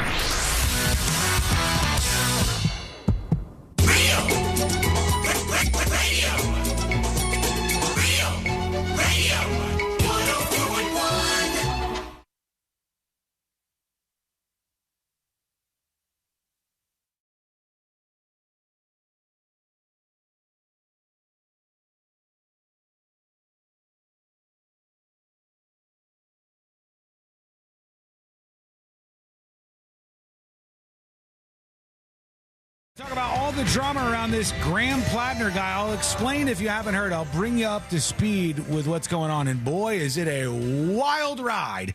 And as far as I know, this guy hasn't dropped out yet. So we'll give you all the details that you need to know about what's happening with him in just a moment. We kick off the Power Hour. But first, I want to, can we just double check, C-Lane, that building in New York City has not fallen to the ground yet? So far, I think we would know if the building in New York City has fallen down. Yeah, it was a little concerning yesterday when we saw that the stabilizers and the beams for this building, I think the expert compared them to crushed cigarettes. The construction guy that was like, they didn't use union guys on this, and the beams crushed like cigarettes. The greatest union ad ever.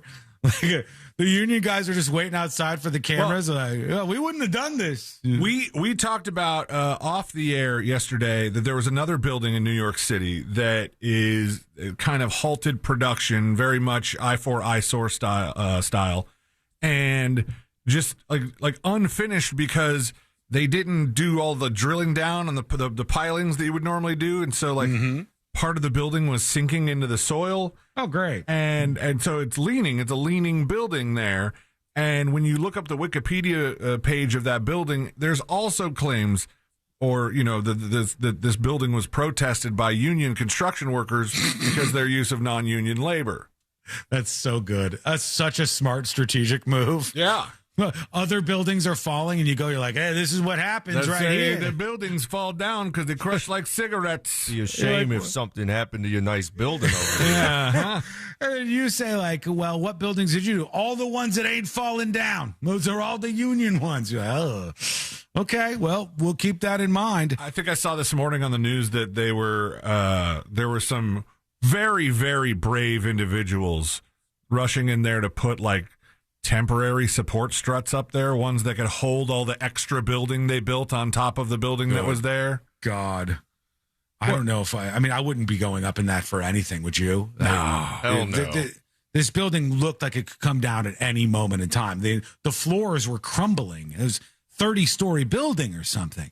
And they got greedy and they tried to build it higher. And when they built it higher, the stuff they were building on top of the building was too heavy for the structure. Well, they were. I guess they're supposed to do reinforcement on the existing beams if they're putting that much stuff up there.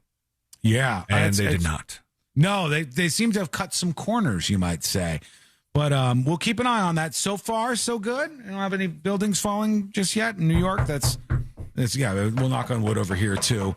While we do this, let's do the Power Hour. They said it couldn't be done. Then they said, don't show my laptop right now. I'm searching for BJ's, all right? It's time for the Power Hour on the News Junkie. The way I delivered that was maybe more suspicious than it could have been otherwise. But here we go. And our Power Hour, there's a lot of talk about this dude, Graham Plattner. And a lot of people are going to be like, who? Who's Graham Plattner? Don't worry. I'll bring you up to speed. This is a guy running for office as a Democrat in Maine. And the first thing that came up on my radar about this guy was he's one of these a lot of times Democrats will try to put forward candidates that are tough guys, military veteran. He's aggressive, and he's sort of going to be the antithesis of a Trump. He's loud and bombastic, but he's on the other side. And that was working well with a lot of supporters in Maine. And it looked like Graham Plattner might end up being the next, he's going to be a senator, I believe is what he was running for. Yeah. U.S. Senate candidate. And he might be the next senator from the state of Maine. He had a lot of people supporting him, but there were some problems. There were some cracks beginning to form far before this explosive story from Politico that I'm looking at, which says exclusive, woman who dated Graham Plattner says he sexually assaulted her. So we'll get into those accusations, which have him really on the precipice of being pressured out of his campaign and stepping down. But Graham Plattner had a lot of other things that rose up to me as suspicious. The first thing was this guy who appears to be in decent physical shape and parties quite a bit from what I can tell, was on full disability, a full disability payout, full check every single month from the United States military. Right? You can't see anything wrong with this guy. I know you can say, PTSD, whatever. This guy seemed to have no issues that would cause him to have to be permanently disabled and get U.S. taxpayer dollars for the rest of his life. Josh, how old is he? I see. I never mind. 41? 41 years old. 41 years old. He's 41 years old, and he's going to get paid out full disability for the rest of his life from U.S. taxpayers because he's somehow disabled from war. That, to me, seems like something we should look into a bit more. I know some of you will really clutch pearls at what I'm about to say, but I happen to believe there's probably a lot of fraud in the world of disability for the military. I think there are a lot of people on permanent disability from the military who are taking advantage of that situation. I think that is important because I think I really do care about disabled veterans, and I want actual disabled veterans to be treated in such a way that we don't look at them and say, well, this is just another person faking it. I want them to be treated by their government in a respectful way to make sure that, they get what's coming to them after serving this country. But then you have some people like this where I'm like, bro, you're 41, you're banging everything in sight that's not your wife, apparently, and you are out there in front of the camera every 5 seconds. I really am not seeing it. I'm not putting it together. I believe there's a lot of fraud in this system, and I think we should look into Graham Plattner being on full disability as part of that. So that was one thing that came up. Then he said he was an oyster farmer, which apparently was not really true about his background. There's a lot of lies that come up here. Then he said he pulled himself up by his bootstraps and got started on his own and blah, blah, blah. And it turns out he got a $200,000 loan from his father to buy the house that he had, and he was making up that story too. So it just piles on and on and on. But none of that had him stepping out, because you have stuff like this, hail fire. People will be like, hey, how is this any different from the fraud that the president does? Right? So it's like everybody now is in this arena where you go, your guys won't step down when there's a controversy. When our people are up there, we're not going to have them step down either.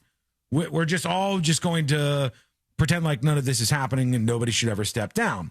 That's the current environment that we find ourselves in. Until this report dropped, this guy was cruising through. There were still people standing up for him, saying he did nothing wrong, supporting him, blah, blah, blah.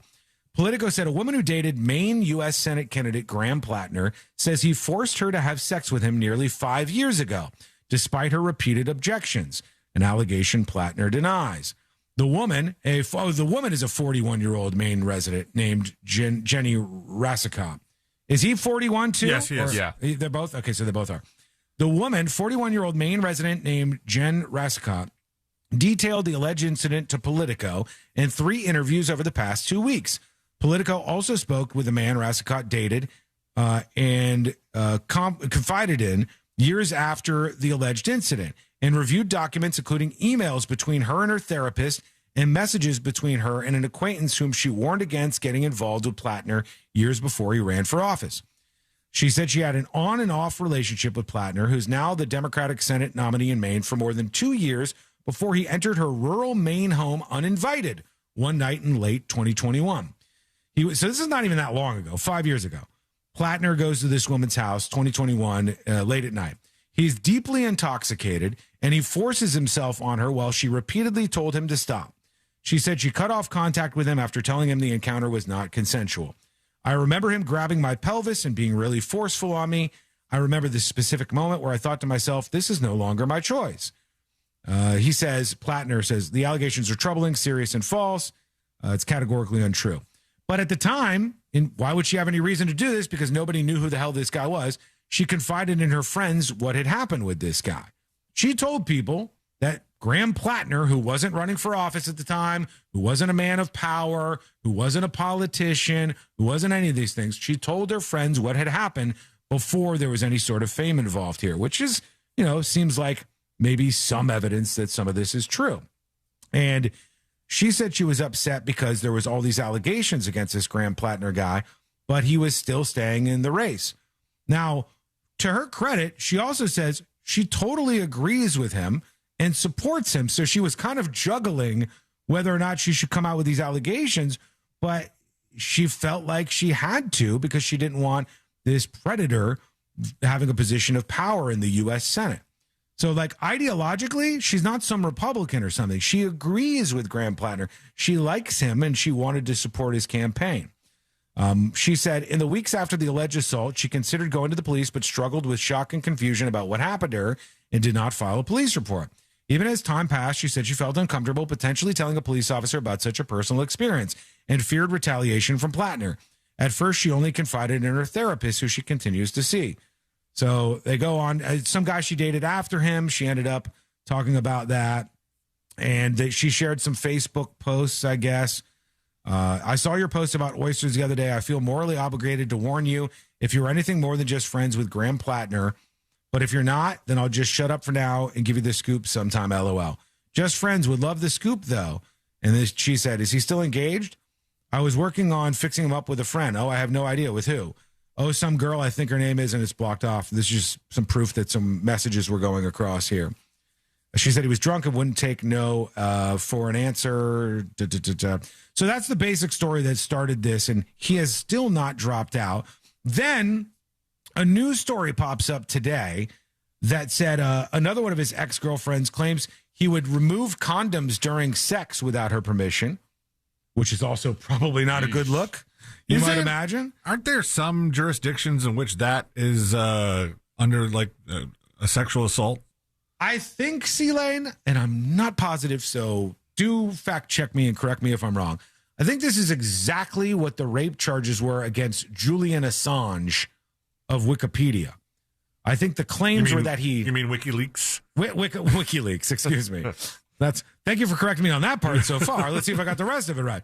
But Julian Assange was the guy behind this WikiLeaks company, which was trying to take down all these governments by leaking out top secret information. And then when he was in Europe somewhere, as I recall, he had sex, which was consensual sex with some women.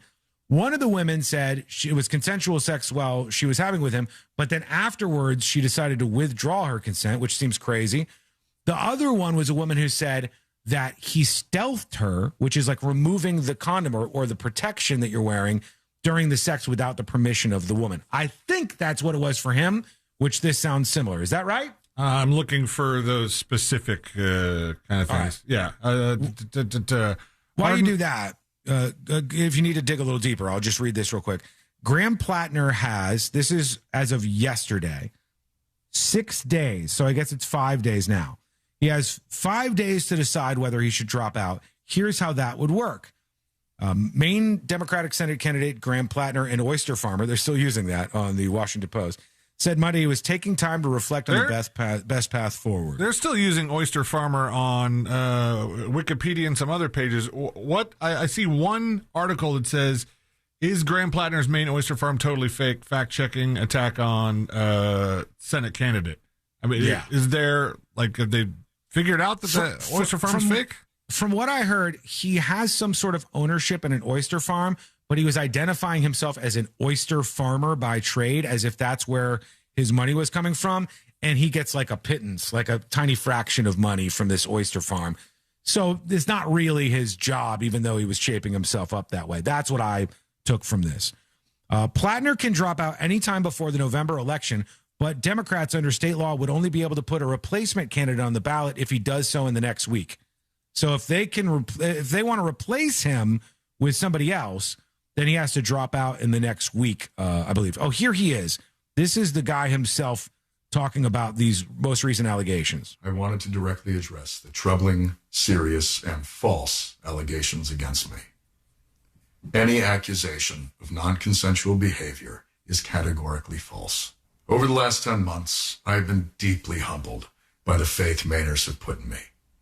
You have welcomed me into your homes. I didn't know it was into Mainers. Your places of work, into your restaurants, into your houses of worship. Maniac. You have shown that a different kind of politics, one that puts the interests of people over corporations, is not just possible, but is inevitable.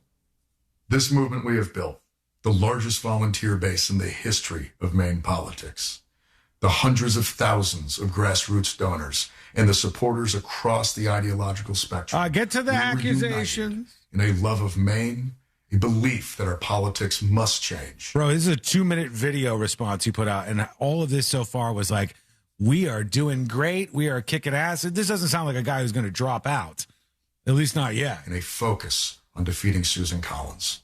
So, regardless of the inaccuracy of the reporting, but mindful of the political reality it will inflict, we are taking the time to reflect on the best path forward for the state that I love, the people that I love, the movement I belong to, and the goal of defeating Susan Collins.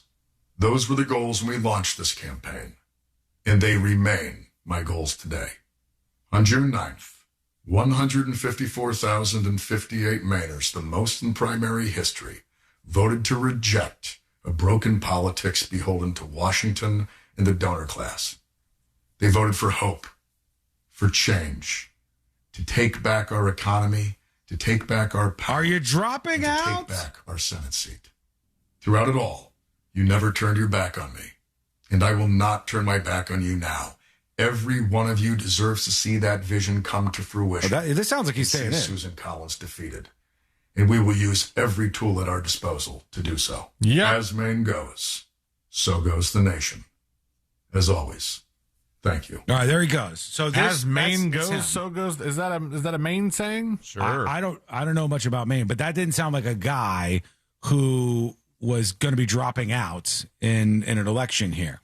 And just to be clear, it seems that it's provable that this woman knew Graham Plattner and had a connection with him. She would have had to, 5 years ago, when nobody knew who the hell he was, pre-planned telling friends and therapists and boyfriends that this happened to her, with the sole idea that someday she would need to go back and utilize that information to get a guy whom she agrees with politically out of an election. That doesn't make any sense to me. I think there's probably something to what this woman is saying. Let's see. Is there anything else we need to know about this? He's holding on as far as I can tell. And a lot of his accusers are kind of coming out and blaming the media. There's still people supporting him. Stephen King said, tell you what, if you knew the whole truth about everybody in the Senate, this is Stephen King, the writer of It and all that other stuff. If you knew what everybody in the Senate and House of Representatives did, the whole truth about them, those chambers would be dead empty. Jesus said, let him without sin cast the first stone. That's what he said. Then he had a follow-up tweet saying that he still supported Graham Plattner, which I think he has deleted now because he's been getting some pushback on that.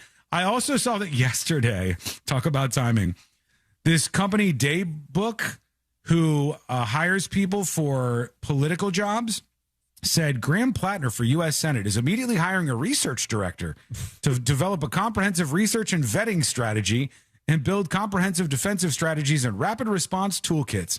Salary range of $7,000 to $11,000 per month. Not bad. Not half bad if you can get it.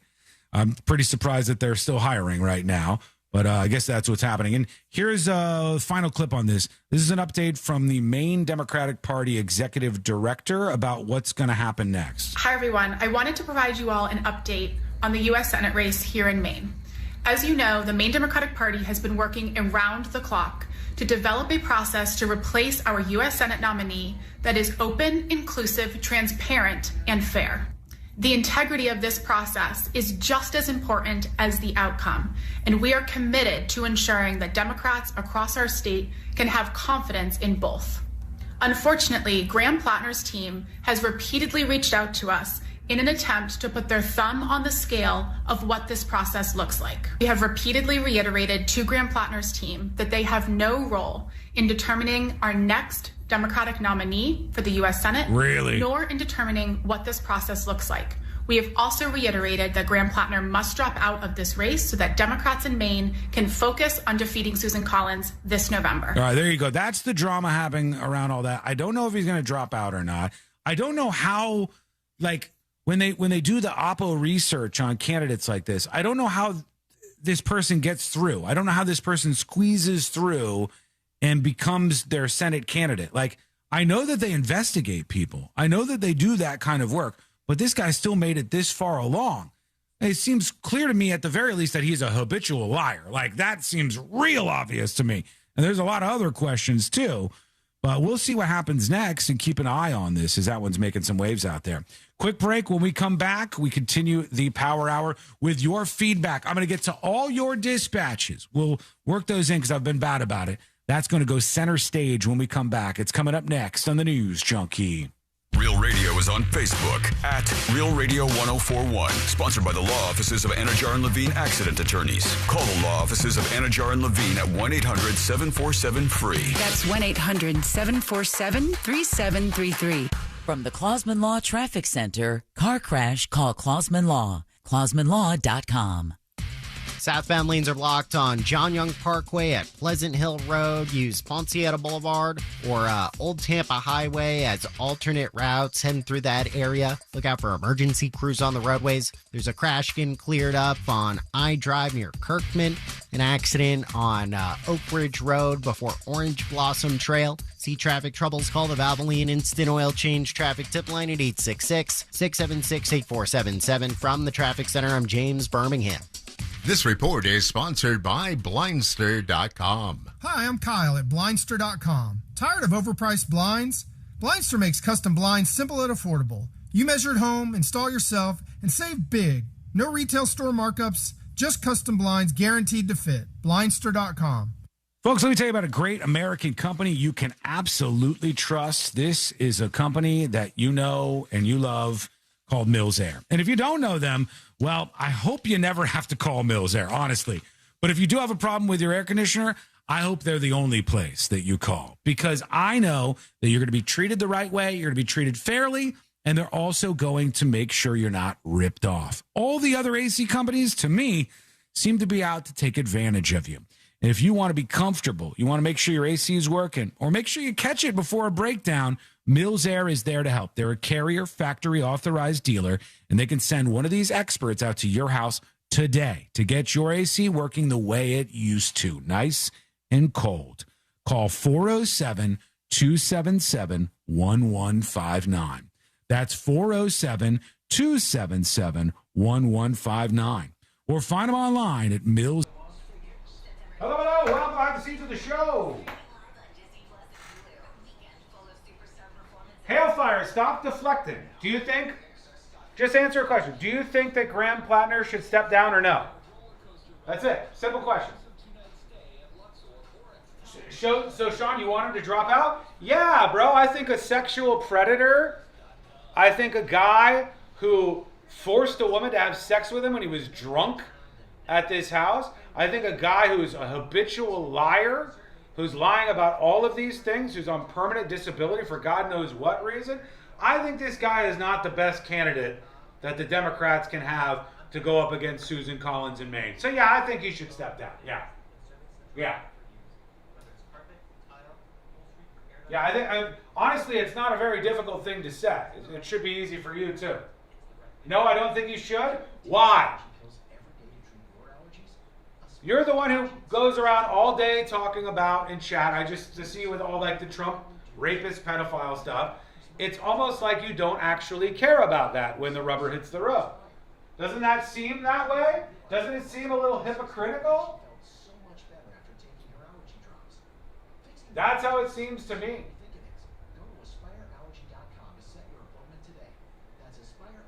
We're not talking about stuff that happened decades ago. We're not talking about, some of the comparisons are really bad. Like people compare it with Kavanaugh. The difference between this and the allegations against Kavanaugh is there's absolutely proof that these two people are connected. There was no proof that that woman ever even encountered or met Kavanaugh, right? There's absolutely proof that they were connected to each other, number one. There's absolutely proof that 5 years ago, before there was any chance that this guy was going to be some superstar politically, with no reason to do so, this woman told her friends about this. This woman's also politically and ideologically aligned with him. So at some point you go, you either care about this shit or you don't, right? Seems like you don't. Here's the problem, Hailfire, with everything that's happening in your brain right now. It doesn't have to be this way. You can say we want another Democrat to beat Susan Collins. You could say we think Susan Collins is bad. You could say, I think we have better representatives than this. I think there's people who maybe didn't do this to women who can fill this seat because there's enough time. Or you could be hypocritical, stubborn, and wrong for the sake of being hypocritical, stubborn, and wrong. Tell me how you're not being that. Hypocritical is saying they're different? It's just fundamentally different. You, in your head, you have made up that the president is a pedophile. That's completely and totally different than what's going on here.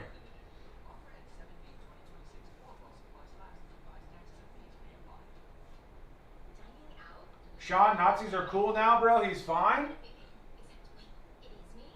What, does it matter anymore? Well, it doesn't to you, apparently. To me, it matters. It matters if somebody rapes a woman and busts into their house when they're drunk. It matters to me if somebody is a habitual liar, lying about all of these issues. All those things matter to me, yeah. I mean, that matters. Not to you, but that's okay.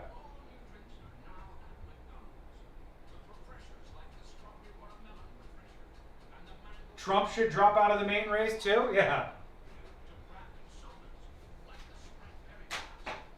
Like, bro, what world are you living in? How deranged have you gotten? Trump is the president currently, whether you like it or not. He's the president of the United States of America. There's not anything we can do about that in the moment. But there is something that could be done about this, and either it's right or it's wrong. So if you think it's right, then that's fine. That's who you are. You just got to own that, right? That's who you are. This is why I stopped getting into politics. The double standard is crazy. It's hypocrisy and double standards with everyone. Once you get down to the bottom of the house of cards, you realize no one actually cares about racism. Nobody cares about sexism. Nobody cares about being against disabled people or trans people. All they care about is simply defeating their enemies in the political game. And that's why the political people are obnoxious. That's why.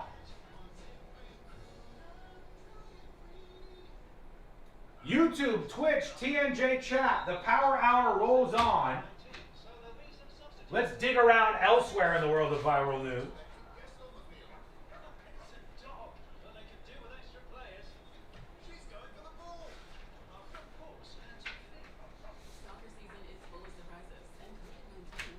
A huge media star in the middle of a pretty shocking medical scare. I'm going to tell you what happened. That's coming up right now.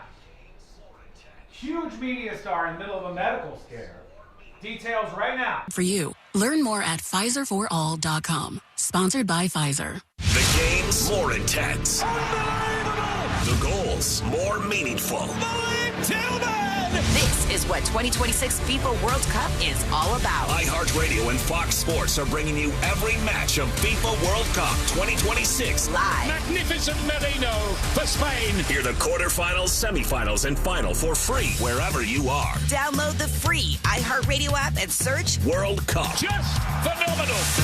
The world is listening. Are you? Real Radio.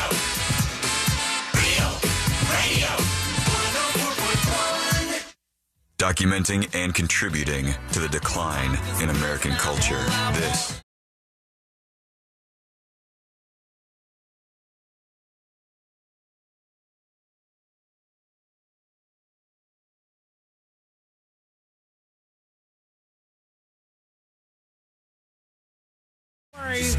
Apparently there's cameras in all the cars now. We can see you. We can see you at your office, and you look great today. Thanks for being with us in the world's most viral newsroom. Learn more over at thenewsjunkie.com. I know this is going to hit Joshua Marie Fowler very hard. Very, very hard, because we do not talk about this a lot on the show because it's a sensitive issue for him. But he is one of the biggest Katie Couric fans that I have ever met. It's true.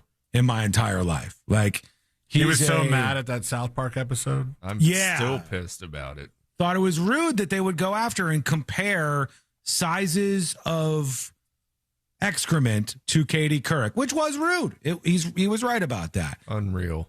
But I cannot believe this happened to your queen. This story is absolutely crazy. Didn't know this could happen. But Katie Couric is now revealing that she had a stroke and she had temporary amnesia. Like, she out of nowhere, she's 69 years old. Nice. And she had an Did you just incident. nice yourself? No, it was somebody else. It wasn't me. That was you. Sure. No, I was somebody else. It might have been Josh. I'm not sure. The 69-year-old journalist, nice, detailed the freaky episode in a July 6th post. So Katie Couric says that she had some sort of stroke. Her husband starts asking her, hey, are you okay? Is everything fine? You seem out of it. And they took her to a hospital, and they said as a result of the stroke, she had temporary amnesia. And she couldn't remember the name of the president, which, if you can't remember the name of our current president, something has gone wrong. You can't get away from his name. But she couldn't remember the date. She couldn't remember any of that. And then they said, no, it's not a stroke after all. You have something called temporary memory loss. And I have never heard of this before. Like, you could just get hit with a wave of temporary memory loss. You know how useful that is in my life now moving forward? With all the things that I forget, or Courtney yells at me for, or God knows what's going to happen. All right, babe, just dealing with some temporary memory loss. Yeah, it's a little TML. Just bam, right out of nowhere. That's what happened to her. She says, the day I'll never remember, and she said, began like any other day. She walked to the farmer's market in Aspen to pick up an iced coffee. I bought some beautiful peaches and nectarines and a big bag of kettle corn and a cute straw hat I really didn't need. I headed back and ate a bowl of cereal and one of the peaches, and I got dressed for an afternoon at the Aspen Ideas Festival, as we all do from time to time. She said, I decided to wear a white linen suit, a navy white sleeveless shirt, my new hat, blah, blah, blah. And she said, that's the last thing I remember. Then her husband says, are you okay? What's going on? She says, I have no idea what we talked about or what occurred when the panels ended that we were on. And her husband said, you seem out of it. She didn't know what the date was. She thought it was 2024. So Whoa. She thought they were back in 2024. She thought Joe Biden was the president. And they had to inform her of all of this stuff. As the hospital staff initiated stroke what protocol, a mind F that must have been. There was opportunity there to put all sorts of things in her head if you wanted to, but she reintroduced herself to the nurses every time they came into the room, she said, and they ruled out a stroke, but it was transient global amnesia. Yeah, I've just never heard of it. They ruled out a stroke? Yeah, they ruled out a stroke. So they thought it was a stroke. That's why she goes to the hospital. Then they thought she was losing her memory because of it. But the doctor said, no, there's no stroke. MRI shows no stroke, but you had transient global amnesia, whatever the hell that is. A sudden, complete inability to retain new information lasting for several hours in a middle-aged or older person with preservation of alert and all other cognitive function. Weird. Yeah, it's just very bizarre. I've never heard of that before. But Katie Couric thought it was 2024. She thought Biden was still the president. She didn't know what the hell was going on. I can't imagine how scary that would be, much less for Josh, who's just like such a massive fan. Just so worried about her. Yeah, I'm sorry that happened. That's a lot for you to deal with. We're going to get through it, I think. A couple people emailing. Let's get to you. There's Hoover with an email to tips@thenewsjunkie.com because I promised some of your feedback. Most of these countries in the World Cup are only relevant for kicking a ball in a net every 4 years. Well, that's just not true. What country is only famous for soccer? Is there even one? Like, what are you going to say? Like, Switzerland was playing last night. Switzerland's more famous for other things than their soccer team. Those army knives. They got clocks. Cheese. They got cheese. They have army knives. Sir, I'm building a case against you here. All of these things are more famous than their soccer team.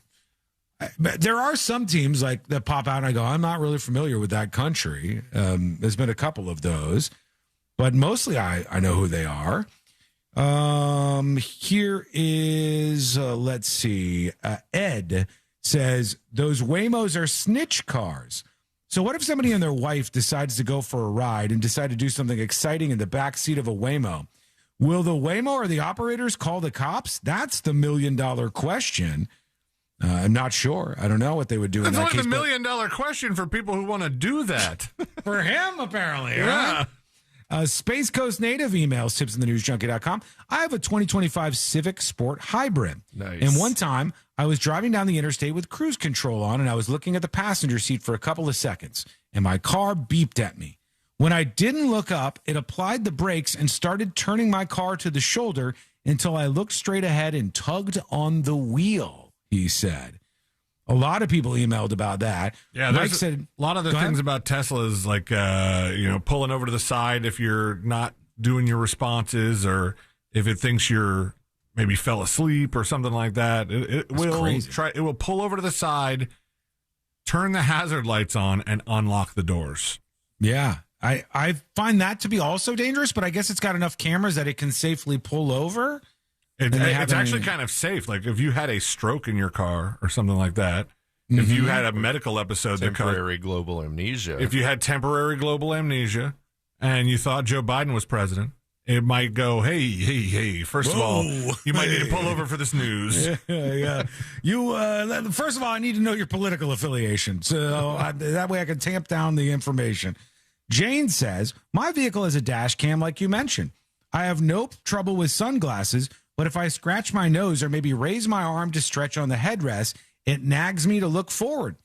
It can't pull me over if it catches me not looking, though. It's not really accurate technology, but it's close, says Jane. Thank you for that.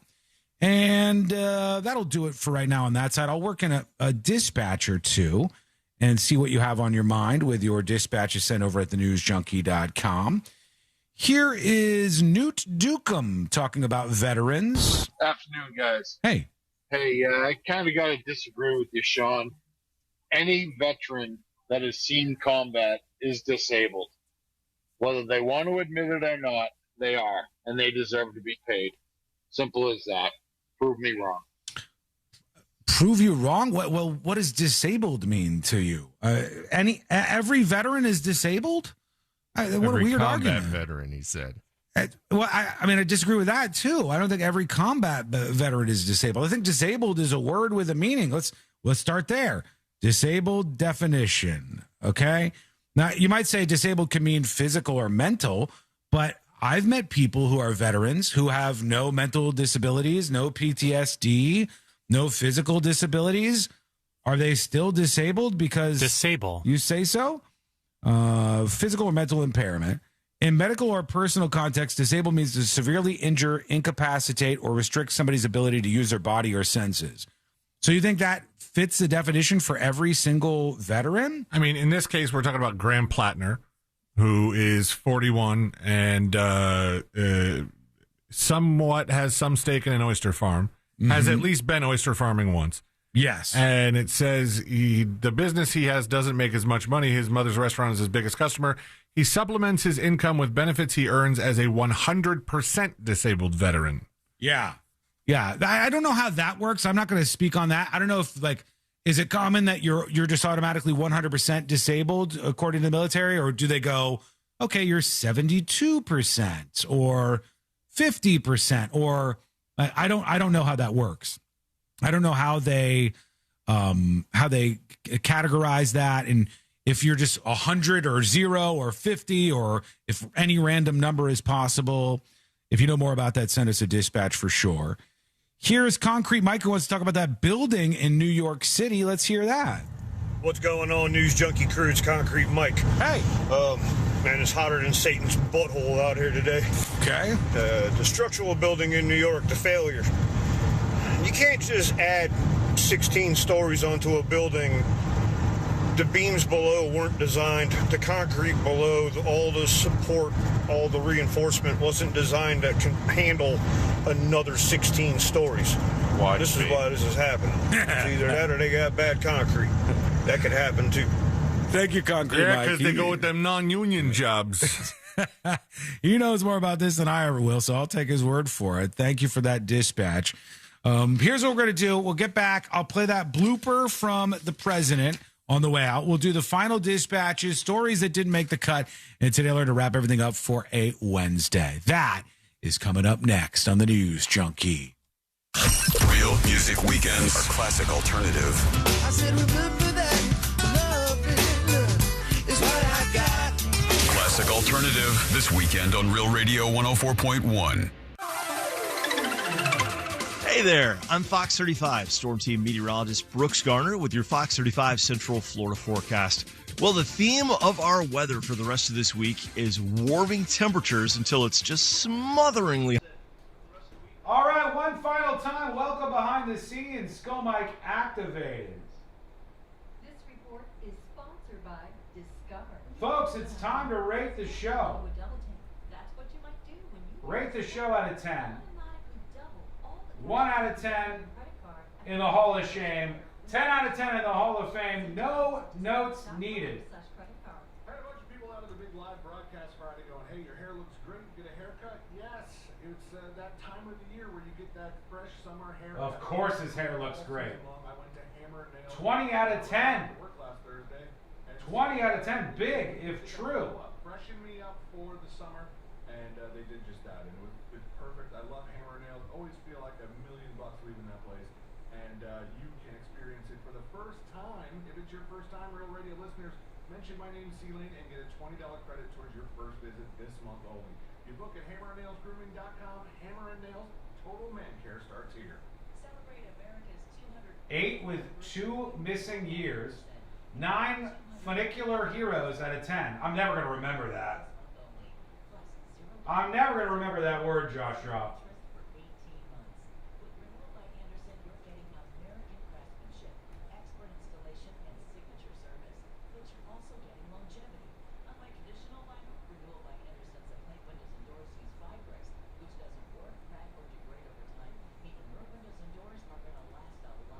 Big 10, 8.7 Freedom Fuels out of 10. Oh, I got to get into that dispatch. Somebody sent a dispatch from a Freedom Fuel.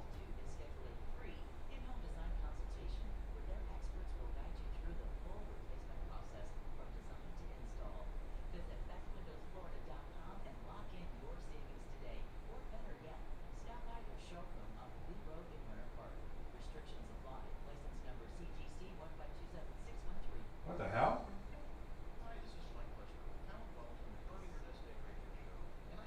That ain't gonna cut it.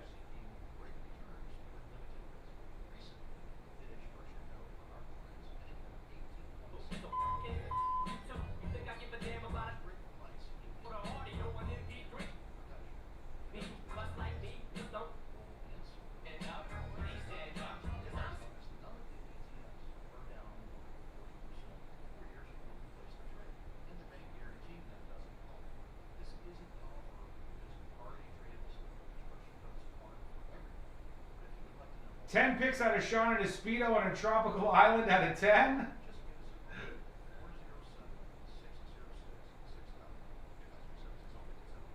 Chat, I need help. Hercules, the animated movie.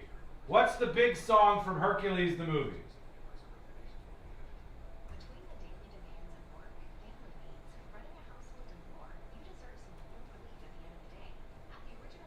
Zero to here. Oh, I Can Go the Distance. Is that a big one? 10 out of 10 Mitch McConnell countdown clock. Tick-tock.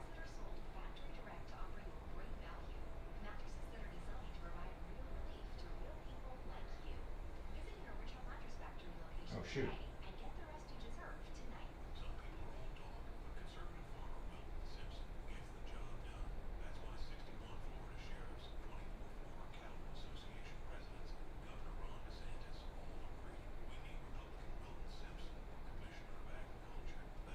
Uh-oh.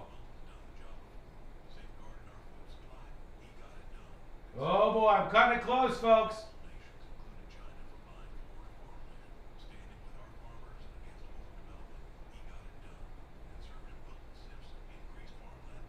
Shoot. All right, I'm going to have to skip that one. Folks, thanks for hanging out today. Subscribe to Secret Shows. Secret Shows is live tomorrow right here in this studio at 8 p.m. So subscribe or gift some subscriptions to support the show. Thank you.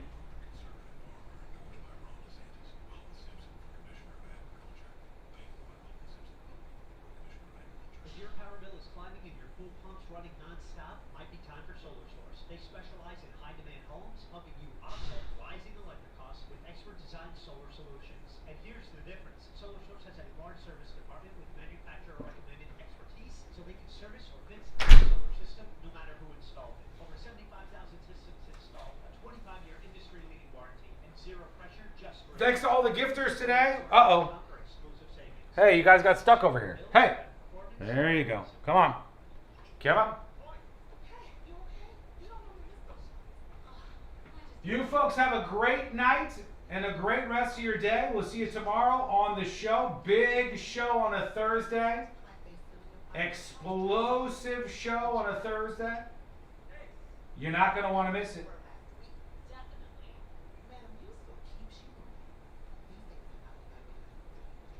All right, see you next time. Stay gold. Ace, you're moving better than you were last week. Definitely.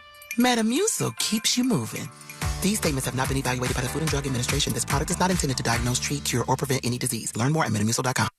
The FIFA World Cup is everywhere. What a strike! But the only place to hear every game live for free is iHeartRadio. The curse is broken! Don't miss a moment. Download the free iHeartRadio app and search World Cup. Trouble sleeping lately? Upgrade to the great sleep you deserve at Mattress Firm's July 4th sale. Choose from a curated selection of top brands and let their sleep experts help you narrow it down. They make sleep easy. This earful of real radio is brought to you by JustCallMo.com. Injured on the go? JustCallMo.com.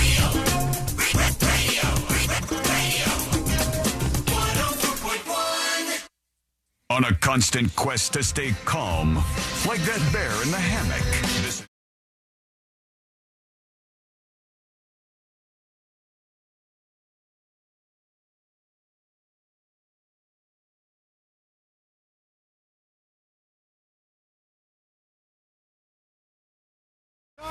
And today I learned to wrap everything up for a Wednesday. Short on time, but I want to make a couple of things happen here real quick. So first things first, I teased this blooper a while ago. Let's work in that Trump blooper that I was talking about. Let me see if I can find it very quickly.